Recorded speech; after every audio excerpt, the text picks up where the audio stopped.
Good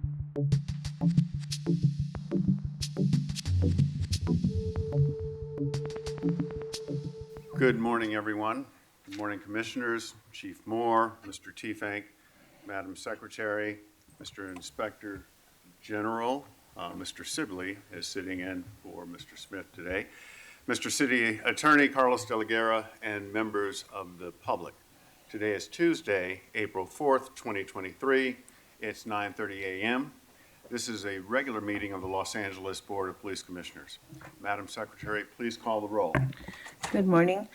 Please let the record reflect Commissioners Briggs, Calanche, Shields, Southers, and Soboroff are present, and we have a quorum, Mr. President. Thank you, Madam Secretary. We welcome everyone attending this morning. All public comment will be heard during item 3 on the agenda. We will dedicate a total of 45 minutes to public comment. Members of the public will have 1 minute per agenda item for a maximum of 2 minutes total. At the request of the speaker will be given 1 additional minute for general public comment for a maximum of 3 minutes total. The order of speakers will be a speaker in this room will go first. Then we will take a speaker watching today's meeting on Zoom. We will alternate between speakers in the room and Zoom for a total of 45 minutes. Members of the public who participate in public comment are reminded that they can speak to any item on the agenda or matter within the jurisdiction of the Board of Police Commissioners. Public comment is your opportunity to address the board, so you are free to express your opinions on matters before the board and to generally express when you disagree with other opinions expressed. However, directing your comments to other individuals who have spoken or attacking others who have expressed their opinions shall be deemed off topic, and your public comment period will be concluded. Members of the public, if you choose to participate in the public comment portion of the agenda, you can participate in this meeting in a number of ways outlined on the agenda. For those of you in the room, please submit a speaker card to one of the officers who will then give the card to the board secretary indicating you wish to speak during the meeting. For those of you who are on Zoom, please raise your virtual hands and you will be chosen, as mentioned before, in an alternate capacity. For those of you attending today in person in the room, I want to remind you that disruptive behavior will be cause for removal. If you disrupt this meeting, you will be provided with only 1 warning to cease disruptive behavior. That's not true. The Brown Act says you got to have 2. Sir, I'm going to ask you Michael Moore, to you stop go retire. talking. Michael Moore, you go fucking retire.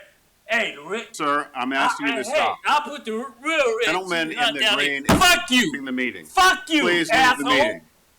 I will ask the Michael Moore, you go retire. Move this gentleman. Hey, I will put 12 of the red cheese hunts down here with the red outfit, son of a bitch. You want to fuck with me? Huh? Sergeant of Arms, please remove the gentleman in the green. Thank you.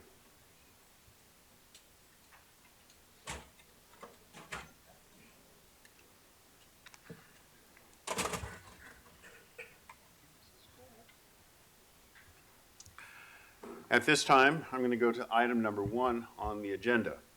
Today it gives me great pleasure to welcome 2 of our new commissioners, Rasha Shields and Dr. Earl Southers.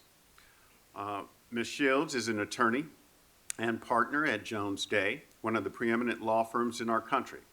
Prior to joining Jones Day, Ms. Shields served as an assistant U.S. attorney, where she was the deputy chief of the Organized Crime Drug Enforcement Task Force section. She's an experienced trial attorney and has successfully prosecuted a variety of crimes, including money laundering, organized crime, high-level drug trafficking, and internet-related crimes. Rasha is also known for her passion as serving as the co-chair of the Los Angeles County Board Association's Dialogue on Freedom Committee, as well as the President's Task Force on Racial and Social Justice. At Jones Day, Rasha serves on the firm's Diversity, Inclusion, and Advancement Committee and its task force on constitutional policing and civil justice reform. Dr. Earl Southers is a professor of the practice of national and homeland security and a former director of the Safe Communities Institute in the Sol Price School of Public Policy at the University of Southern California. He's a former FBI special agent who has served in counterterrorism and public safety positions at every level of government. He served as the Assistant Chief of Homeland Security and Intelligence at the Los Angeles World Airports Police Department. He was a police officer and gang investigator with the Santa Monica Police Department, and he's enjoyed the distinction of being a member of the FBI SWAT team. As many of you know, under the Los Angeles City Charter, the Board of Police Commissioners is empowered to supervise, control, regulate, and manage the police department. This is a responsibility that each commissioner takes seriously, as we have each sworn an oath to not only uphold the laws of the country, state, and city, but also to provide for public safety of all of our residents. And as the head of the department, each commissioner has the responsibility to the men and women who serve our city as police officers. These responsibilities are not taken lightly, but are instead taken with a solemn understanding that each of us bear the duty to ensure that all Angelenos are safe, as are the police officers charged with the protection of those citizens. I look forward to working with my fellow commissioners as we chart a course of needed reforms as outlined by Mayor Bass. Welcome, Mr. Shields, Ms. Shields, and Mr. Southers. Thank you very much. Thank you. At this time, I'd like to go to Chief Moore for his report. Commissioner President Briggs, thank you. And I want to welcome also, on behalf of the men and women of Los Angeles Police Department, our newest commissioners. Thank you for joining in such a critical role in the leadership of this department. One, as volunteers, as community members, stepping into understanding those roles and responsibilities. We welcome in the coming weeks and months ahead to offer opportunities to see behind the veil, if you will, or what is actually happening in the day-to-day work of the dedicated thousands of professionals that make up this department. Your leadership also in ensuring that our policies, our procedures, our training, the staffing and equipment afforded to our officers doing what I think is one of the most noble professions in our existence is appreciated and valued. As I do each week, also good morning to our Acting Inspector General, our Mr. City Attorney, our Executive Director, Mr. Tfank. As I do each week, I'm going to speak briefly about our COVID-19 update. I'm going to cover a 2-week period of time in that we did not meet last Tuesday. And so I'll cover each week individually. Regarding the week ended on the 18th of March, we had 7 additional new cases of COVID-19. Of those 7 cases, 5 of the individuals were fully vaccinated. This following week, those numbers improved significantly, whereas the end of April 1st, 2023, we had a total of 2 additional new cases, one of which those 2 individuals was fully vaccinated. We have no hospitalizations. We have remain with the same number of long COVID cases, which numbers stands at 11. And we have, as far as back at work now, the number of personnel are down to only 19 of our individuals are at home recovering from this. And so I'm grateful for these continued improvements. As we enter the spring and summer months of this year, our staffing numbers will be significantly helped by these numbers that we have here. As I do each week, I'm going to speak briefly on some events that occurred. This last Tuesday, a week ago, we published the 2022 homicide report. For members of the public that did not see the media account, the full report is available at LAPD online. That report details the instances of homicides in the year 2022 and provides comparison data in regards to previous years, as well as analysis involving the types of homicides, individuals' victim profiles, as well as the offender profile that are known, impacts of gang-involved homicides, which in the city, while reduced, still number over half of our total homicides, as well as impacts of homicides and the loss of life for persons experiencing homelessness, as well as family violence. I encourage everyone to take an opportunity to go online. That report is available, again, on LAPD online. There you will also find that this year, I want to thank Detective Bureau Chief Pitcher and his staff, working with Robbery Homicide in our CompStat division, has now launched an information page on our homicide victims from the year 2022. The identification of each of those victims that's listed there, many of them including photographs that as we work with the families and survivors of these homicide victims, their participation with us is to allow for an opportunity for greater public awareness about the serious impact of the loss of life that we see here. Those individuals are much more than just numbers. They represent lives of families and friends and support systems that will be forever changed. It is our hope that with the homicide webpage that is posted is to, again, draw additional attention to the loss of life, but also to help and invite the public to bring additional information that allows us to solve these terrible crimes. You'll see on those websites that there's instances in which arrests have been made. I am proud of the leadership of this department. It's not just its detectives and the efforts with our federal task forces and identifying those responsible for these crimes and bringing them before the criminal justice system, but also our technical and forensics experts that help gather crime scenes and in that gathering of evidence and information are able to help solve so many of these crimes. This last year, our homicide clearance rate did improve from the year earlier, and 3 out of 4 homicides were solved in this city. But those remaining ones, it is our hope again that people will not forget these victims, will remember the importance of helping the families bring some small measure of closure by identifying those responsible and bringing them before the criminal justice system. This last week, and moving to the next subject, I met with the Hotel Association of LA City. The effort is an ongoing series of meetings and dialogues, and as the hotel industry across this region continues to recover from the pandemic, they're seeing increased occupancies, much higher levels of tourists and travelers. I met last week with some Chinese officials that are discussing about the opening of the Chinese government and the travelers and tourists that they expect to return to Los Angeles. So it was a great meeting of opportunity to talk about the success that we're seeing and the reduction of crime. I called out particular attention to the central area, the downtown core, which last year saw a significant increase in property-related crime, and the recent efforts by Central Area as well as Central Bureau and working with the public, including hotel associations, parking operators, and others that have had a dramatic impact on identifying persons responsible for preying upon unattended vehicles and breaking and entering those vehicles and stealing whatever item might be in sight. It's a balanced effort of prevention as well as those enforcement efforts of identifying and bringing those individuals before the criminal justice system that I believe will have a lasting impact on improving the safety of Los Angeles and also the experience of people traveling here to enjoy the world-class entertainment capital of the world that LA represents. On Friday, I had an opportunity at the invitation of the LA Mission to go about their monthly walk in the Skid Row area. We walked about for a couple hours and spent time doing outreach and engagement with persons experiencing homelessness, offering them opportunities for both food as well as hygiene kits, as well as an opportunity to attempt to invite them into housing solutions that exist. I was encouraged by a number of those conversations, a number of individuals who took advantage of the opportunity for them to visit the mission, as well as other housing opportunities that exist in the downtown area.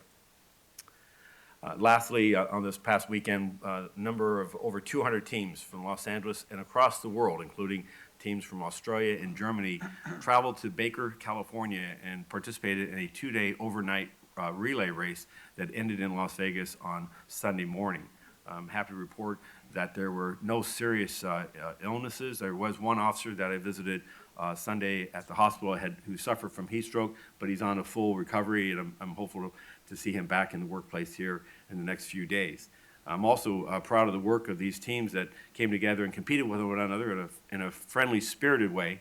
But at the same time, LA took the championship with our elite team and our men's in one of the most fastest times in the race's history, as well as our women's team prevailed over the other teams that were competing. Good time was had by all, and it was a good opportunity for officers to come together and enjoy some good, friendly competition in a healthy environment. Next, there's two categorical investigations I want to briefly discuss. One involves a non-tactical unintentional discharge, is where an officer's firearm discharged in a non-tactical setting, and then the second one is an in-custody death. Regarding the non-tactical unintentional discharge, this occurred on the 26th of March at about 8:20 at night, and occurred outside the city limits.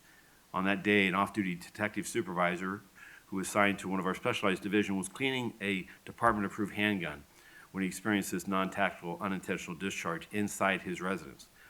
One round inadvertently discharged into the base of a kitchen cabinet. There was no one injured as a result of this incident, for what I am grateful. Our Force Investigation Division detectives responded to the scene and are investigating the incident. This is a matter that will be brought before the Board of Police Commissioners at the completion of the investigation, as well as my review, any recommendations relative to the officer's actions. In regards to the in-custody death, this occurred on the 31st of March at approximately 1:43 in the afternoon in the Valley Jail, which is in the Van Nuys section of the San Fernando Valley. Previously, on the 29th of March at approximately 9:10 in the evening, Foothill Uniform Patrol officers responded to a radio call in the 13100 block of Judd Street for a battery investigation. There, the subject of the radio call, a Joseph Biannual, was under a private person's arrest by a family member for punching the family member in the face. Mr. Biannual, who's a male Hispanic, approximately 35 years of age, was booked at the Valley Jail later that same evening, where he remains housed for the next day and a half. On the 31st of March at approximately 12:35 in the afternoon, Biannual was recorded on security footage ripping a blanket from his single-person cell and tying one end of the upper bed frame of the double bunk and the other end around his neck. Biannual then lowered his body to the floor in a seated position and ultimately rendered himself unconscious. Biannual was discovered minutes later by custodial jail personnel, and medical dispensary staff were immediately summoned to Biannual's cell and began administering CPR and other life-saving measures. The Los Angeles City Fire Department paramedics arrived shortly thereafter and took over Biannual's care. However, he did not respond and was pronounced deceased at approximately 1:43 in the afternoon. Representatives from the County of Los Angeles Department of Medical Examiners, coroners, responded to the scene and removed Biannual's remains to their forensic science center, where an autopsy is pending. Force Investigation Division responded to the scene and are conducting this investigation of all personnel, including the recovery of all the video footage that exists surrounding this event. This entirety of this will be reviewed as to the manner in which Mr. Biannual came into our custody, as well as his care and the procedures relative to the evaluation of him for placement in a jail cell and the monitoring of him once he was there. Moving to our crime picture, this last weekend was a difficult period for the department. While we had continued to see an overall reduction in violent and property crimes, we had 11 homicides over this last week, including a double homicide in the Hollywood area and a single homicide in the Foothill Fallbrook area involving multiple victims. In both those instances, in one instance in the Fallbrook Topanga area, arrests were made. We do believe we have the person responsible for that shooting that occurred in a busy shopping center in the Fallbrook Mall area on Saturday afternoon. However, in the other case involving the Hollywood investigation, there are a number of leads, and the department continues to pursue those to identify those individuals responsible. Overall, we still see a 26% reduction in homicides this year versus last. That's 66 homicides year-to-date versus 89 last year. That's 22 fewer homicides. We have an 11.7% reduction in violent crime. We have a reduction this year versus last in all violent crime categories. Over a 2019 period, we have a 2.7% reduction. However, our challenges remain in regards to 2019 in regards to the level of shooting violence this time versus 3 years ago. In regards to property crime, we have a 2.3% reduction. That's 588 fewer property crimes, with reductions in all categories with the exception of personal thefts. Overall, our Part 1 crime reduction stands at 4.5%. We have a 14.5% reduction in victims shot. In regards to officer-involved shootings, as I reported, there were no officer-involved shootings over this 2-week period, so our total stands at 6 today versus 5 the same period last year. Fatals are 4 officer-involved shootings this year versus 1 last year. In regards to our personnel strength, we stand at 9,103. That is a reduction of 31 sworn personnel from my last report, and that's 357 under our deployed strength. Next week, we have a next academy class starting, where we'll have 41 new recruits that will be joining the department, and I look forward to also attending this Friday's graduation of our latest class of recruits. In regards to our civilian staffing, we have 2,635. That's an additional 2 from our last report. We are 70 personnel underemployed from our civilian professionals. We have 431 total reserves, which is no change, and we have 2,298 volunteers. Commissioners, that concludes my remarks, and I'll take any questions or comments. Thank you, Chief. At this time, I'm going to ask Commissioner Calanche, do you have any questions for Chief Moore? Commissioner Sobroff, any questions for I have Chief one. Moore? Chief, the homicide number decrease is a substantial one and important in a world of cheap drugs, ghost guns all over the place, gang increase. That's a good number. I noticed that the media has been releasing the photographs and details of every homicide victim. Does that come from the department? Does the department release the names of homicide? What involvement does the department have? And B, do the families of each of those homicide victims have any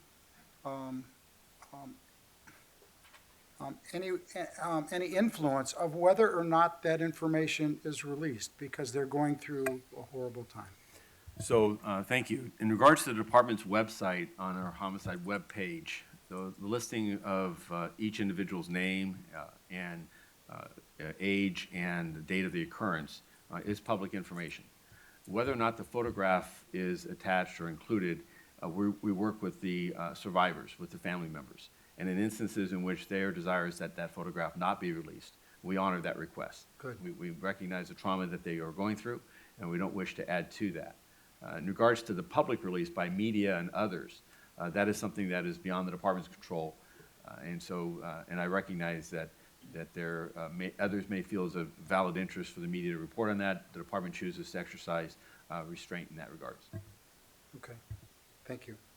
Thank you, Commissioner Sobroff. Commissioner Shields, any questions for Chief Moore? Commissioner Suthers? Thank you, Chief. At this time, we're going to go to item 3 on the agenda, public comment. Madam Secretary, can you please call the first speaker? The first speaker, Gabriel Cabrera. Which item would you like to speak on? It's a personal item on mine. Okay, 1 minute. Ready? Okay, good morning, Commissioners. My name is Gabriel Cabrera, and I am 60 years old. I am a decorated veteran, military veteran, and former LAPD officer with 15 years of service. I served the city of LA every shift until disabled by an on-duty assault. I contracted meningitis during this arrest and came close to dying. I survived, but was diagnosed with cognitive impairment and classified permanent light duty by a city doctor. I was assigned to work West LA Division front desk. Years later, I was subject of a complaint stemming from a family dispute. In order to abort a rights hearing with the complaint did not show up. Before my hearing, Chief Beck gave written instructions proposing to find me guilty and terminate me. This was a constructive miscarriage of justice. I was illegally denied fair and impartial hearing in violation of my constitutional right of due process, which is guaranteed under the 5th and 14th Amendments of the U.S. Constitution. My rights under Americans with Disabilities Act were also flouted. I was unfairly terminated. Can I have one more minute, miss? You can have an additional minute. Go Thank ahead. you, sir. I was unfairly terminated. The LAPD union refused to fund my appeal. This Board of Rights verdict was constructively fixed to fire me and deny me justice. So, after 15 years of serving the city, I have no pension, no benefits, no medical, and blacklisted to bar me from employment by every other police department. This after a 15-year unblemished record. I will not stop my weekly protest and picket for justice, vindication, and restitution until this rigged verdict is vacated and my case settles. You have the power and duty to right this miscarriage of justice, and I will be here every week until you do so. For the last year, I've been picketing in front of headquarters with my sign. And I do this because I feel this is the right thing to do. I went to court like I was supposed to, but my case was thrown out for statute issues. Now I'm appealing to the general public, the court of public opinion, because the chief of police, no offense, and the police commission and the Board of Rights is not above the Constitution. That is the highest law of the land. So I ask you to please consider my appeal. Thank you. Now I have to go back outside with my wife and continue my picket. Thank you. Next over Zoom, we have Steve Rogers.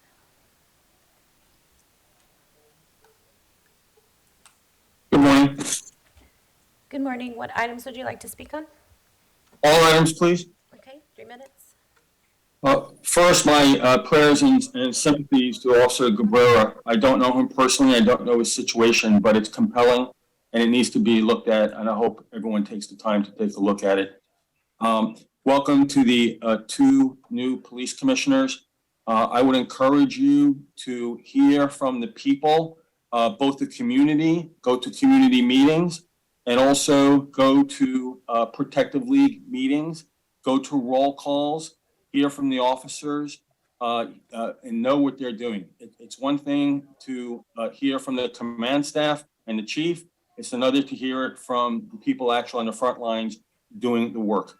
I want to commend Police Commission President Briggs for taking control of the meeting and not allowing that disruptor in green to disrupt the meeting.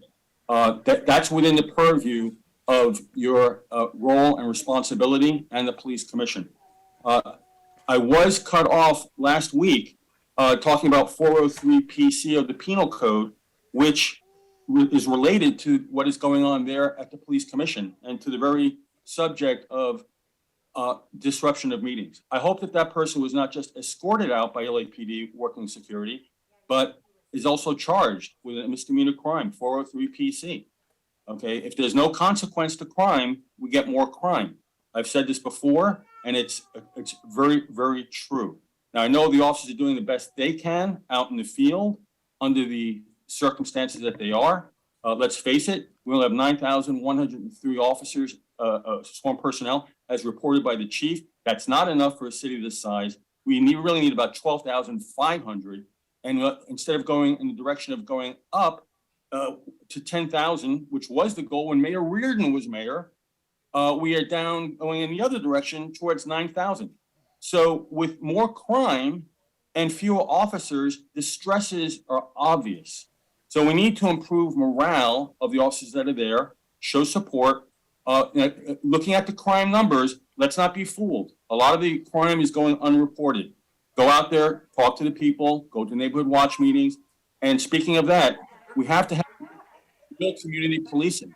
It cannot be community policing by invitation only. We have meetings that occur. The public finds out about the meetings after the fact. We need them posted online on the lapdonline.org site so the public can actually participate. And speaking of participation, it's hard for people to participate Tuesday, 9:30 in the morning, where people are going to work, people are going to school. We should have some meetings in the evening so that more people can participate. Not professional activists that want to disrupt, but the actual public. The majority of people support the police. We want more police. Okay, thank you. The next speaker is Jonathan Foster. On the chief's report, public comment, and 6B.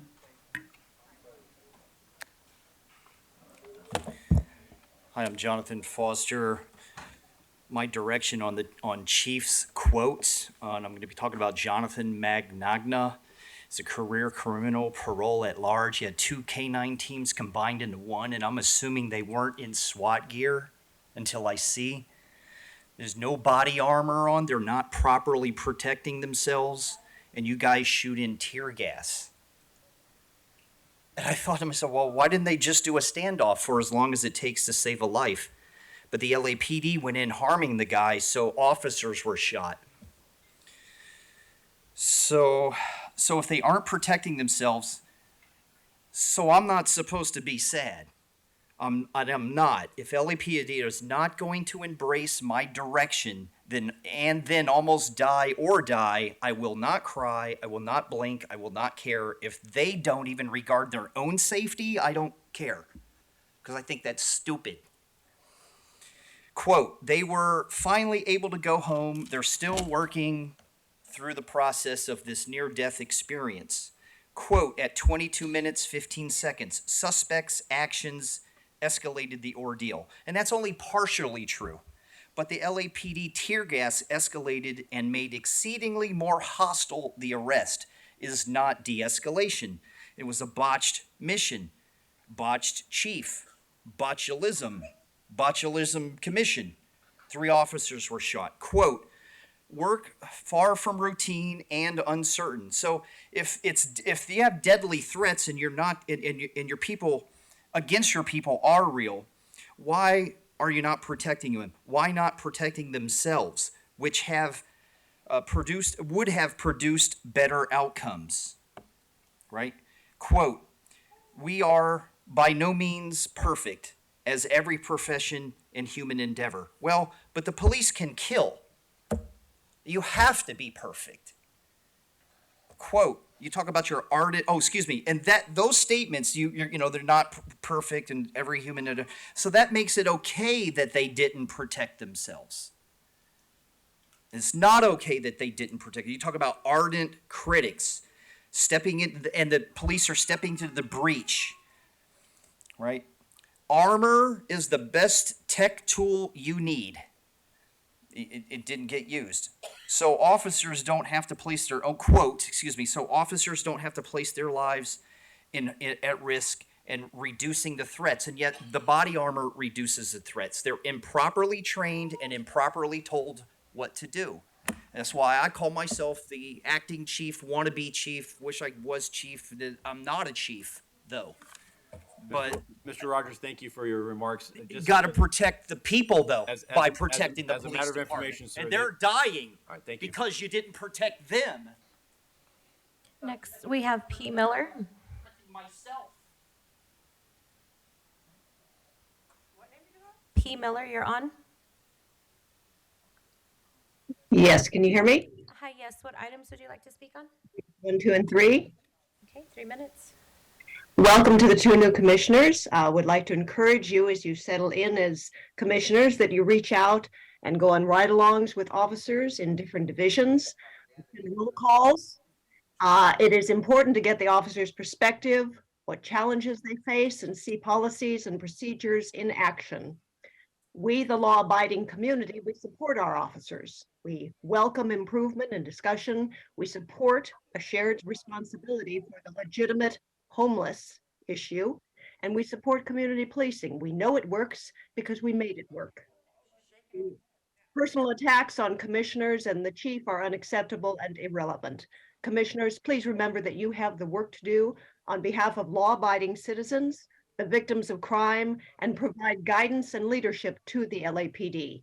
Let the public comment stand at 45 minutes.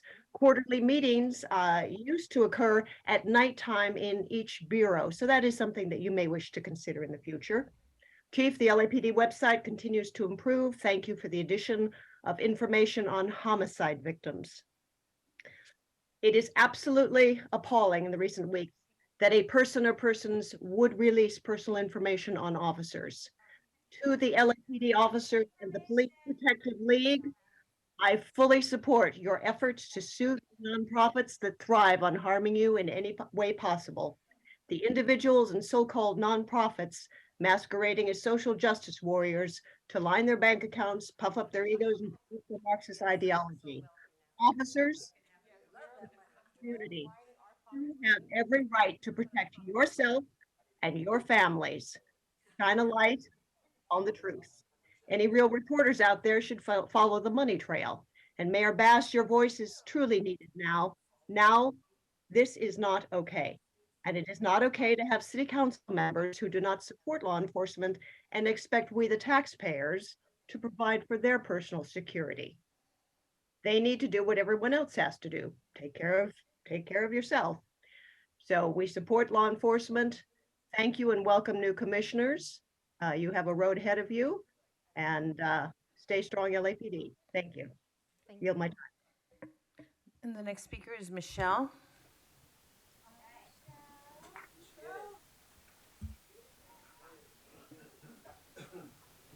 And the card says public comment.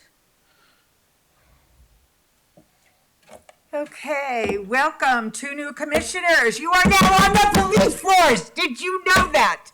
They're going to put the thin blue line up to you and you're going to have to walk it. They're going to make you conform. You think this is a citizens-based oversight commission? It is not.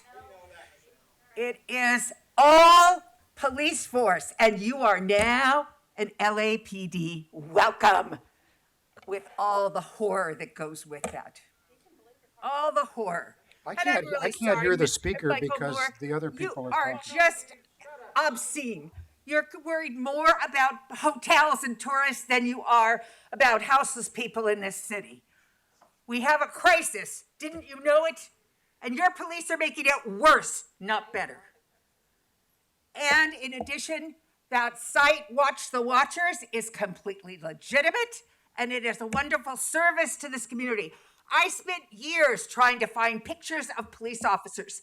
They are public servants who walk around with guns. People need to know who they are. End of conversation. Next, we have T. Hello? Hi, what items would you like to speak on? All of them, please. Okay, 3 minutes. Power and strength to all the families that have been impacted by law enforcement murder. Today, I would like to uplift the name of Waukesha Wilson, who was murdered in Metro Detention Center on March 27, 2016. There are still 20 minutes of the footage missing. Her mother and her auntie didn't know where she was for 4 days. Y'all had these aunties and mothers running around town going to hospitals, hospital to hospital, making phone calls when y'all knew very well this woman was dead in your custody for 4 days. You even had the mother and auntie showing up to court, right, on a Tuesday, 2 days after.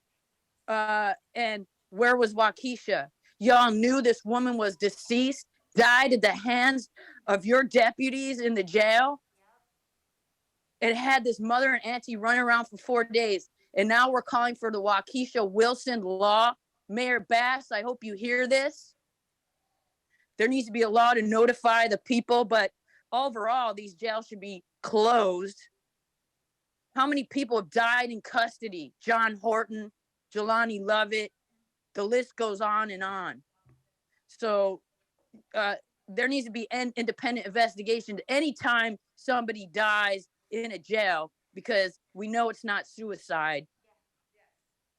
And moving on, we want to talk about the McBride family, who shot and killed a homeless woman recently. We want to talk about Daniel Hernandez, who was in a traffic accident that another McBride murdered, a family of murderers, and the father sits on the LAPPL. And what about the San Jose LAPPL or executive director dealing and smuggling fentanyl into California from all across the globe, and y'all want to blame Black and brown folks when it's a white lady, an executive director of the San Jose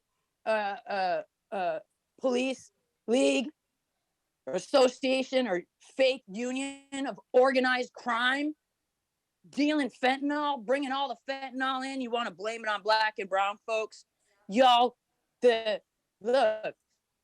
been bringing in more drugs and weapons and putting them in Black and brown neighborhoods for decades, and criminalizing, over policing Black and brown neighborhoods for decades. And you want to talk about crime and criminals? Y'all are the criminals. Okay, thank you. And the next speaker is Andrew Gravener on all items.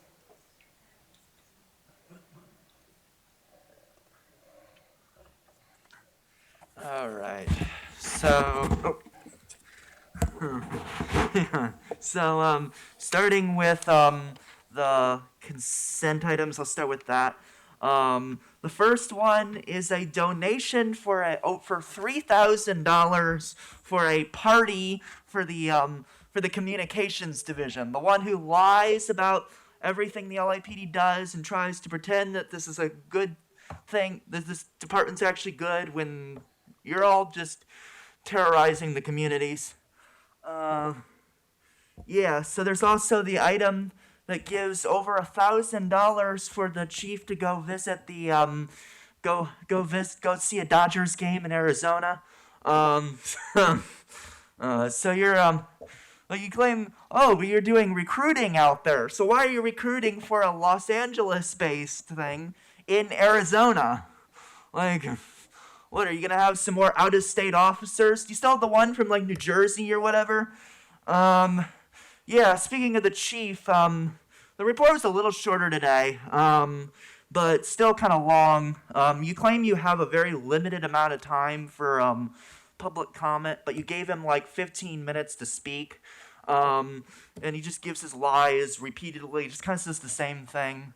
Why don't you give the chief 3 minutes like everyone else and give the rest of the time back to us?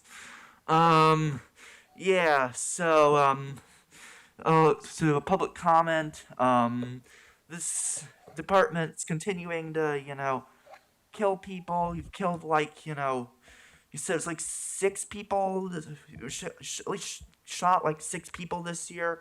And you killed 3 people in the first couple days of the year this year. All 3 having a mental health crisis. The LAPD should not be involved with mental health situations. I've been saying that for years. We need actual mental health professionals, not cops who the only things they know to do is arrest, ticket, and shoot.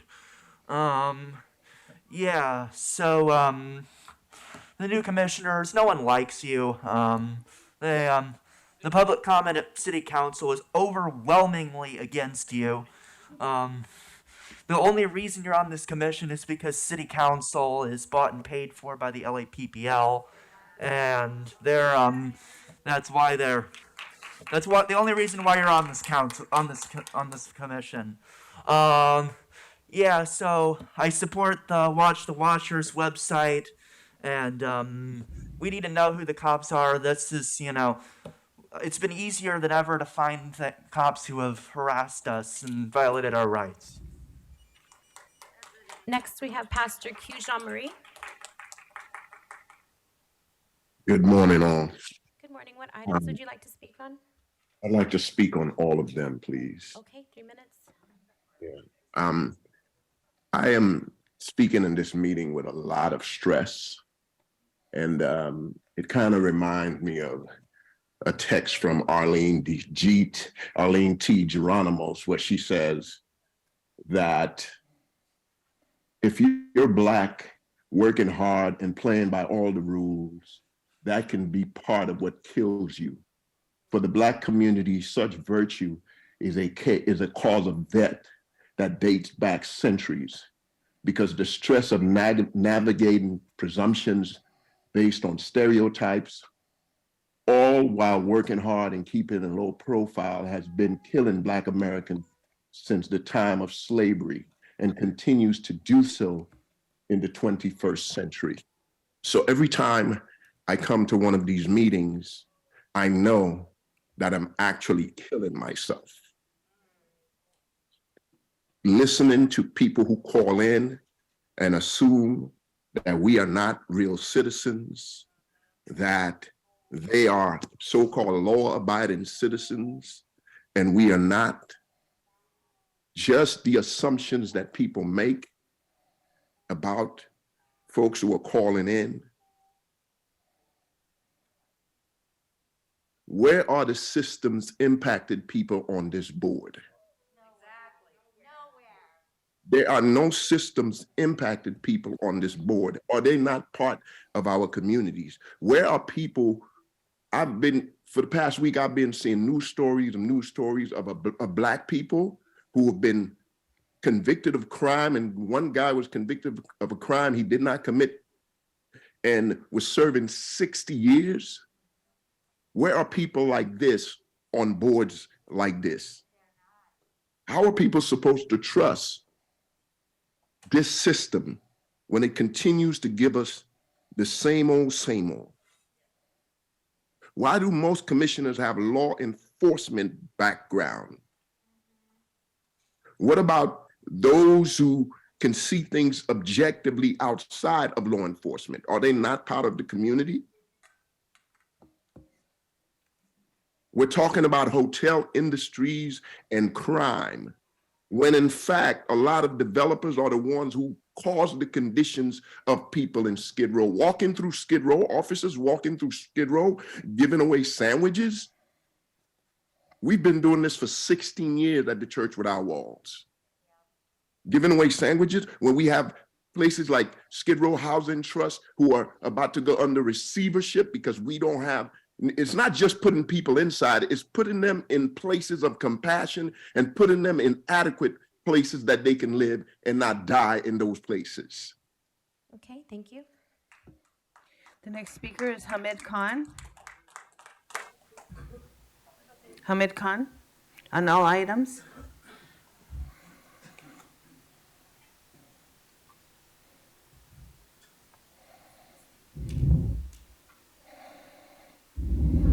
All right, so welcome everybody. You know, last time the commission meeting was held, we talked about how the fish rots from the head down.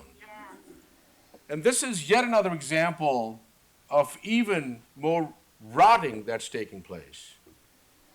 Bass's new appointments are both cops. Let's just be very, very, very clear about it. Prosecutors are cops. U.S. attorneys and DAs are cops. Rasha Shield is a former cop.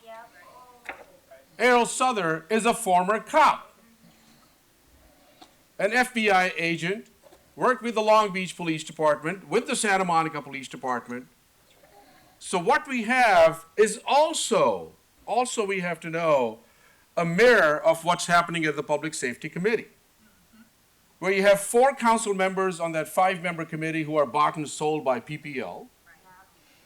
Here you have 4 members of the commission, 1 a predatory developer, the other one an entertainment lawyer, and 2 former cops. And yes, they had to check a box to tokenize community representation with Lou Kalanchi. So that's what we are looking at, that how the fish rots from the head down. Soboroff almost started off with this dog whistle politics again. There's again a breach going on. Why are these pictures being published? And we have seen that dog whistle politics since Watch the Watchers was released by Stop LAPD Spying Coalition. We've seen Bass call it, again, the fish rots from the head down, a breach. We've seen this guy, the president of the commission, and I'm quoting him when we saw the video of last time, that we are releasing private data.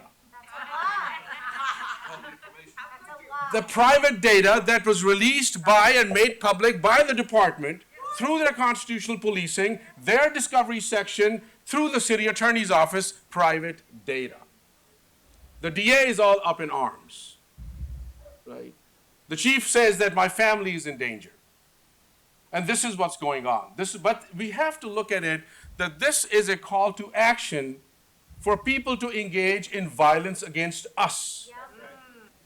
The community members who put the spotlight on the failure of this department, on the violence of this department, on the murders of this department, on the programs of this department. Laser program, predictive policing, chronic offender program, when it dismantled, this man had the gall to say that this was an experiment on our communities where lives are being devastated. And then they have the audacity to say that why are you speaking about public employees who are paid by public dollars, made public by public institution, under the California Public Records Act. So that's the extent of what they do. And lastly, I'm quoting Robert Rico, who's the lawyer for the PPL, saying, and I'm quickly going to quote this thing. He said it to the LA Times, that the union has a broader definition of undercover than the public. For example, we have officers that surveilled, and they're not undercover. So that's what we've been Stop LAPD Spying Coalition has been saying, that surveillance, spying, and infiltration is their primary motive. All 9,300 of them are spies, are infiltrators, are engaging in surveillance. And we're going to shut it down. Next, we have Matios Cadey. Matios, you're on. Hi, this is Matios with the Stop LAPD Spying Coalition. All items, please. Okay, 3 minutes. Yeah, just echoing what was just said. The theatrics of this commission are rather unbearable. And I do want to touch on the political dog whistling that Hamid was just talking about. And it really is a call to action to put, to enact violence against our community members, but it's also just short of calling a hit. So Hamid quoted President Briggs earlier, but I want to quote President Briggs as well when he characterized our website, our community service, our public education tool that came from public records, right? President Briggs said this act was supposedly carried out in the name of accountability and transparency, but some might suggest that it was taken to cause harm to the officers and their families. This is an incredibly violent statement. And when we consider the audience to which Briggs said this, it was a room full of police officers who are already ready to enact violence on community members because they feel like their lives are threatened. To hear President Briggs, a Black man, kind of uphold that violence, embolden that violence against Black and Brown communities is really just sad. It's sad. And, when we consider that, this attack was made at the Board of Police Commissioners in a body that purports itself to be the citizens' voice in police affairs, it really delegitimizes that claim. It really highlights the theatrics of it all, right? If anything, this one instance of explicit calls to violence by William Briggs uplifts and elucidates the true intention behind this commission. I also want to uplift some other theatrics that happened today. When Soboroff was talking about, really patting Chief Moore's back on the number of homicides, he made the claim that there's been an increase in gangs and gang activity. Where did that claim come from? Is it based on any substantial data? It's not. It's a fiction meant to uphold policing. And we keep hearing a collection of fiction. Similarly, we've got a use of force report on the agenda today that I guess comes from a 400-page document, but we haven't seen that document. Does the commission have that document? How is the LAPD reporting on this if they haven't seen the document? Does a document exist? What I'm trying to highlight is we know that the case is going to be that regardless of what the LAPD reports and their use of force or any audit regarding their actions, this rubber stamp body is going to approve it because it's a play. It's theatrics yet again. And this characterization of Watch the Watchers as private information is just an extension of that. It's really a concerted effort. We're hearing it from the chief, from the police commission, but we also hear it from the cronies you guys have call in. We have callers calling in saying, oh, this is private information, echoing that same. Okay, thank you. The next speaker is Jason Reedy on all items.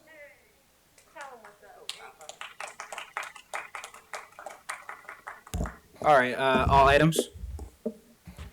Okay, so I wanted to speak on one of the newly appointed commissioners to this baneful body, Errol Gregory Southers. Proud Eagle Scout and Security Magazine's top 25 influential industry thought leaders in the United States. I'm wondering, Errol, what thoughts led the Anti-Defamation League to bestow upon you the Sherwood Family Law Enforcement Award? The same ADL who said that the BDS movement was equivalent to hate speech? The same ADL that labeled a coalition of Black organizations under the banner of Movement for Black Lives anti-Semitic because they stood with the Palestinian people? The same ADL that funds missions to Israel for police, like these LAPD officers here, to learn about apartheid terror from the IDF? Errol, you seem to be a good fit for this commission.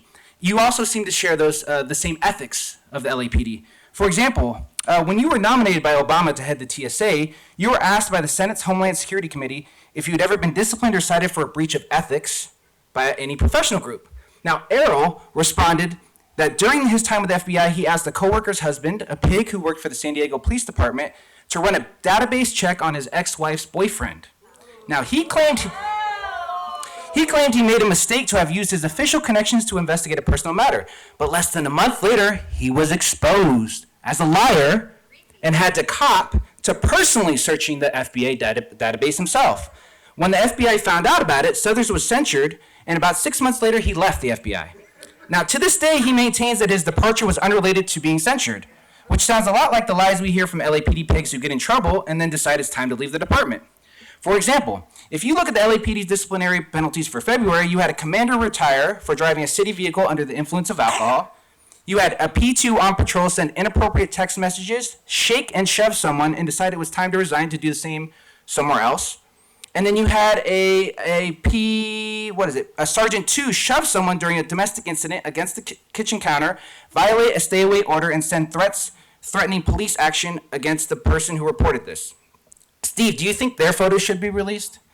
Now, all of these officers will get paid upon leaving the department. If under 20 years, they get a refund of all contributions they made to their retirement and accrued interest.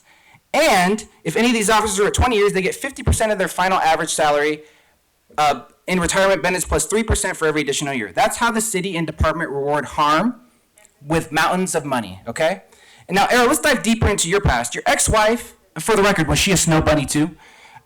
Spoke about how Errol was running around with the Santa Monica Police Department and FBI using steroids. Completely off topic, sir. Steroids to boost his gains. No, that's part of my public comment. Let's go to the city attorney and ask him. Mr. During my Reedy, public comment, I'm allowed to address whatever the fuck I want to address. I should be able to That's speak. off topic now. I'm It's not off topic. agenda. I'm not off topic. I have a minute for general public comments. Let's ask the city attorney. I'm not asking the city attorney. Let's ask the city attorney. I'm telling you, it's off topic. How is that off topic? You got a fucking steroid user here who's deciding on things in this fucking commission. Your time is up, and you're now disrupting the meeting. Because you're yelling and you're disrupting the meeting. Madam Secretary, let's go to the next speaker, please. Next, we have Jamie. Hi, that was absolutely ridiculous. Everyone who, especially people who show up in person, should be able to speak for their allotted time. Okay, I'll speak on all items. Thanks. I'd also like to extend a welcome to the new commissioners. You, like the rest of the commission, are welcome to suck my dick. You're all fucking horrible in your own corrupt, cowardly, pathetic ways. But I have to say that you, Shields, are an especially appalling new addition to the team. Fuck you. Fuck you for serving as a co-chair on the Police Advisory Committee during the 2020 uprisings. Fuck you for being a part of the brutal, racist, fascistic repression of those rebellions. Fuck you for your recommendations in that position, which resulted in an increase to the LAPD budget of $67 million fucking dollars. And also, fuck you for all the work you've done at Jones Day to support and fund the Cop City project in Atlanta. You are a satanic piece of shit, and you represent everything that is evil and absurd about this governing body, which in no way represents the citizen's voice. I do have to say, I almost actually gave you, facetiously obviously, the benefit of the doubt today. And then I watched you sit there and calmly listen to Chief Moore's graphic description of an in-custody alleged death by suicide. To be clear, any death that occurs in state custody is murder, no matter what the actual physical, process of events are. And when you were asked if you had any questions about the report, you, like every other commission member, were just fucking silent. How the fuck can you hear a story like that and just be like, yep, sounds good, I don't have any questions? I do not believe you have one shred of humanity in your being. The annual use of force report is a fucking sham, just like all of your critical incident videos. They're an expensive, idiotic waste of our fucking money. They're blatantly fabricated, and they're just another example of the extent to which every public-facing facet of LAPD is a sham. It's a joke. You're all a joke. I support Watch the Watchers. It's an incredible resource that we need, and you should extend public comment to be as long as we all need to say everything to you that we need to. All right, I'll yield the rest of my time. The next speaker is Sheila. Which items would you like to speak on? All items, please. Okay. So first, to the new members of this body, may you do better than the rest of these fools who you sit up here with, although I have very little faith in your ability to do so based upon your background. Y'all already had your official welcome by having your asses handed to you, and you sat there and pursed your lips and nodded your head because you know all of it is fucking true. You are concerned about the Watch the Watchers website. The concern is ill-placed. Let's look at the actual data. The fatal injury rate for police is 14 out of 100,000 workers. Police have a workplace fatality rate similar to maintenance workers and construction workers, as well as heavy vehicle mechanics. Conversely, 96 out of 100,000 black men and boys will be killed by the police. Where should our concern actually be? Over a life course, 52 out of 100,000 men and boys in the United States will be killed by the police. Again, compare that to 14. White men and white boys, who you might be a little more concerned about, face a lifetime risk of 39 out of 100,000 people. Again, compare that to 14. You are concerned about the personal information and data of the police when it was literally accessed via a public request acquisition. When on the other hand, you consistently and routinely buy and weaponize and are gifted surveillance equipment on community doing exactly what you purport the website does. So your complaints are factually bogus and incredibly hypocritical.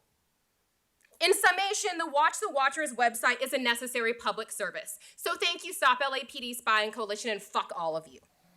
Allow every person who submits a card to speak during public comment. It should not be limited to 45 minutes. It is anti-democratic. Move meetings to a more democratic location, which means not having police commission meetings in the police fucking headquarters. And that means not having police commission meetings at a time that is convenient for you at 9:30 a.m. when most people who have a 9-to-5 job, unlike y'all assholes, are at work. And also, we should not be surrounded by police when we already went through a damn metal detector and our bags were screened. We do not need to be surrounded with the same people who harass and kill us and oppress us while we are speaking out against their violence.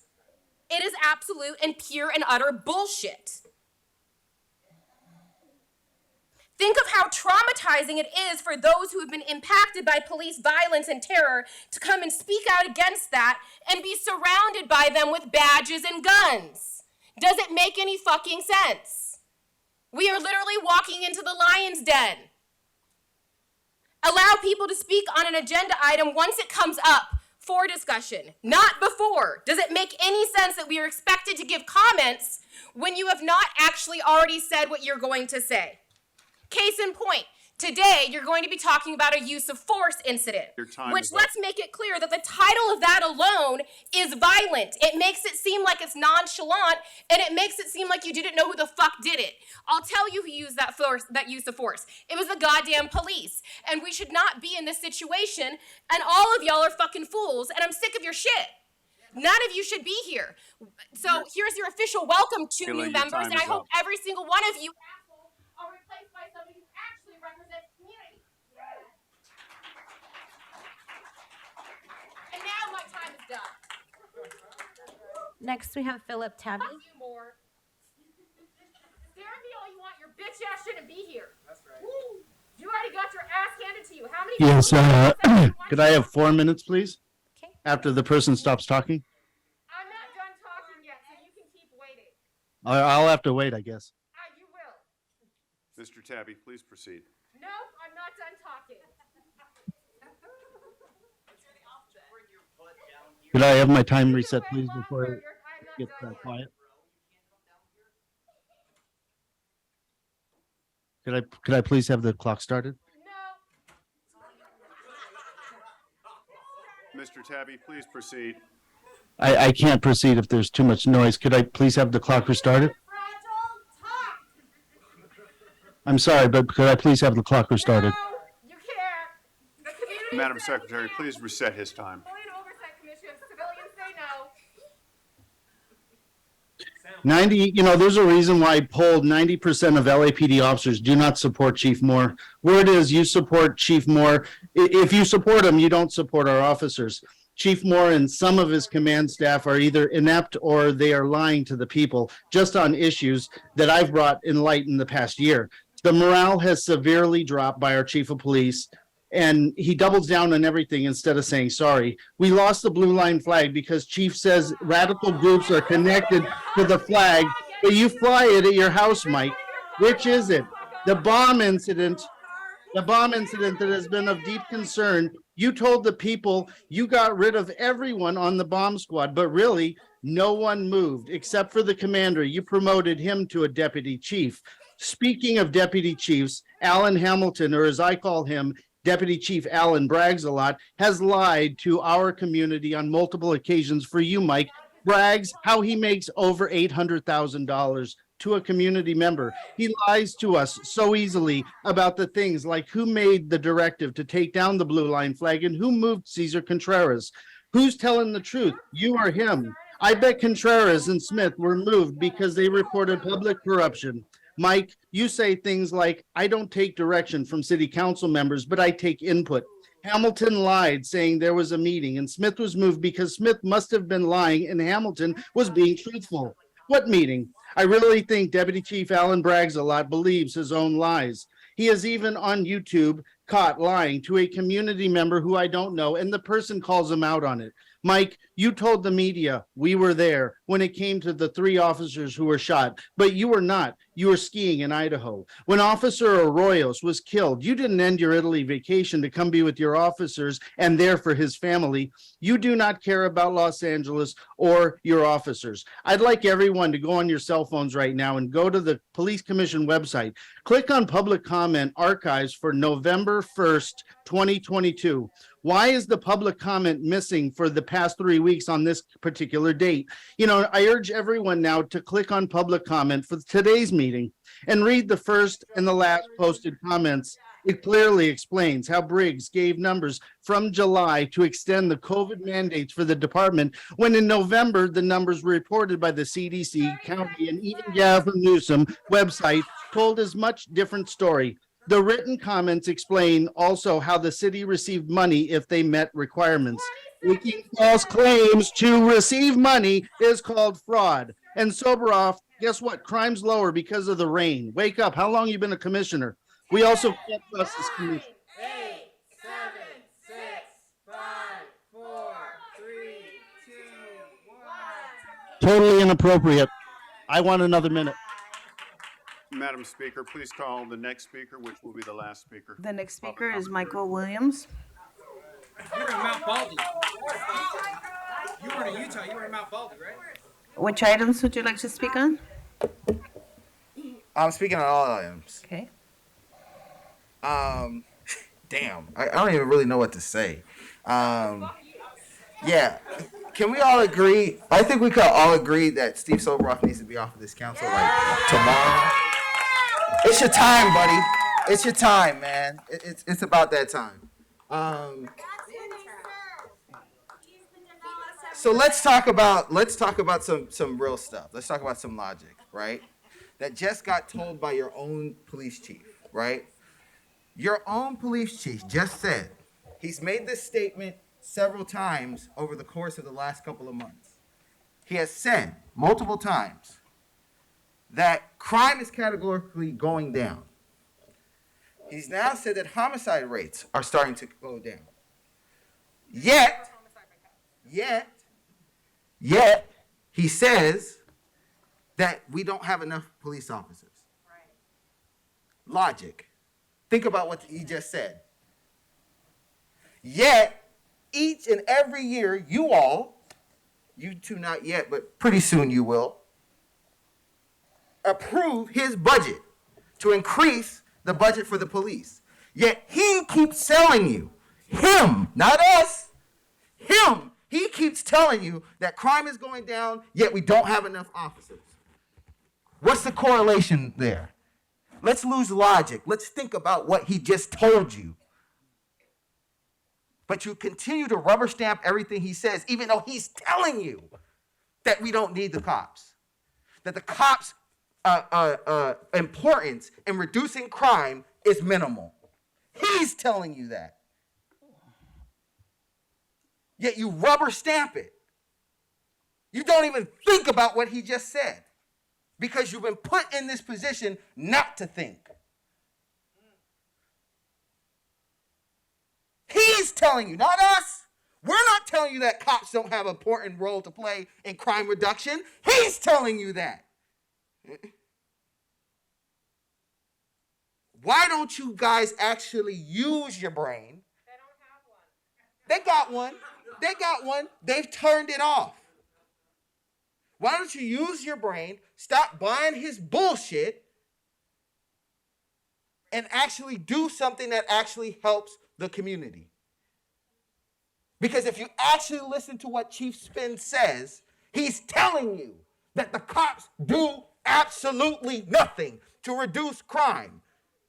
Yet you continue to put money, effort, and time into a criminal organization. Stop it. Stop it. You guys make yourselves look stupid. He's making you look stupid.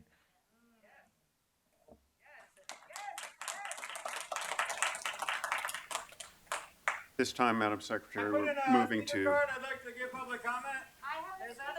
Public comment period has ended at this time. We're going to item 4 on the agenda. I'm going to warn everyone in the room, public comment has ended. Commissioner Briggs, may I make a, can I have a question? Sorry, Commissioner Kalache. The Board of Police Commissioners cannot conduct an orderly meeting with people engaging in this type of behavior. This creates an actual disruption. I will order the room cleared. I will order the room cleared if you don't stop. Because of disruptions in the room, the board is unable to conduct an orderly meeting. I'm ordering the room cleared at this point in time, pursuant to Government Code Section 54957. We will go in recess at this time. You can't let 5 more people speak? 5 people! 5 people! You can't let 5 more people speak?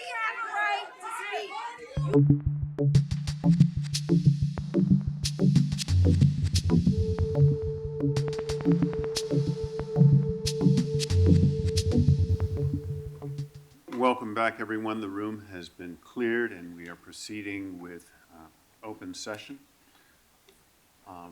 We're going to item 4, the consent agenda items.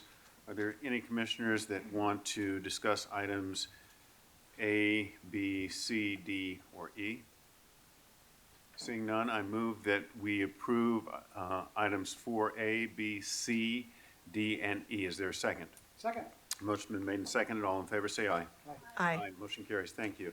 This time we're going to go to the regular agenda items. Item 5A, the department's report on the annual use of force. Captain Williams, please.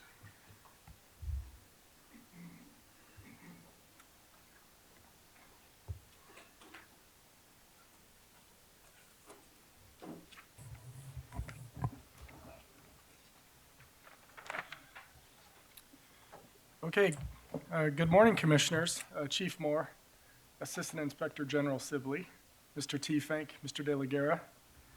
I'll be presenting to you today a snapshot of the LAPD's 2022 Use of Force Year-End Review, as well as ongoing training updates that the department implemented over the past year to address some of the trends that were identified in our use of force data.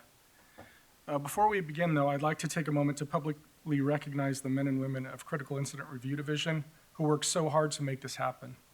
The CIRD staff has put together perhaps the most thorough and transparent look at police use of force in the nation, and I could not be prouder of them. So at this time, I'd like to begin the PowerPoint presentation, please. It's my understanding, since we're getting this today for the first time, just like the public is getting it for the first time, that we will have a chance to process this and ask questions for the future. Yes, and the meeting on April 25th, Commissioner Sobel. Okay, good. Thanks. Great. Okay, so in this presentation, I will explain how the public can access this report. I'm going to provide a brief overview of both use of force and city crime data, and then provide overviews of categorical and non-categorical use of force statistics. Then I'll discuss some of the department's ongoing training efforts relative to use of force. And then at the end of the presentation, if there are any initial questions, I'd be happy to answer those too. So upon being adopted by this commission, the department's use of force year-end review will be available online at www.lapdonline.org. The report can be found under the Police Commission Quick Link in the section labeled Annual Use of Force Year-End Report. The link for the 2022 report should be listed at the top. One thing I'd like to point out about this year's report is that we have added hyperlinks to the officer-involved shooting synopsis section that will give the readers access to the case summaries and Police Commission finding report, along with the critical incident briefing videos for each incident. In order to put the LAPD's use of force in proper perspective, it's important to look at total stop and arrest data. In 2022, LAPD officers had 1,159,568 documented public contacts. That's a 12.5% decrease in total public contacts compared to 2021, and it marks the 5th year in a row in which the number of public contacts has decreased. Of the total contacts in 2022, 331,157, or about 29% of them, were officer-initiated contacts. That is 23% lower than in 2021, and the 6th year in a row that officer-initiated contacts have decreased. Approximately 3.8% of all public contacts in 22 resulted in arrests, and 0.19% resulted in a use of force. Finally, the 31 officer-involved shootings in 2022 represents about 0.26% of all public contacts. This data shows that the vast majority of public contacts, even those initiated by our officers, result in no force being used. 2022 continued a trend of unprecedented gun recoveries by our officers. Although the 8,427 guns recovered in 2022 was 3% decrease compared to 2021, it was a 29% increase compared to 2020, and the second highest annual gun recoveries in at least the last decade. About 21% of the guns recovered in 22 were ghost guns, and although slightly lower than 21, ghost gun recoveries in 22 were more than double those of 2020. Our violent crime numbers increased slightly in 2022. We saw an overall violent crime increase of just over 1% compared to 2021. What's notable here is that robberies really drove the violent crime increase. In 2022, robberies were up 7% compared to 2021. The other violent crime categories all saw decreases. Homicides were down almost 5%, rapes were down almost 10%, and aggravated assaults were down less than 1%. Another positive trend in 22 was the reduction in shots fired and victims shot. Those were down 7% and 9% respectively in 2021. As we move into our analysis of categorical use of force statistics, I'd like to take just a minute to explain what categorical uses of force are. So they consist of officer-involved shootings, and those include animal shootings, the unintentional discharges of firearms, the firing of warning shots, in-custody deaths, intentional head strikes with a baton or other impact device, carotid restraint control holds or choke holds, the use of other force deemed to be deadly force, force applications that result in subject's hospitalization, those are commonly referred to as LERIs, canine contacts that result in hospitalization, and then any use of force the Chief of Police directs to be investigated by our Force Investigation Division.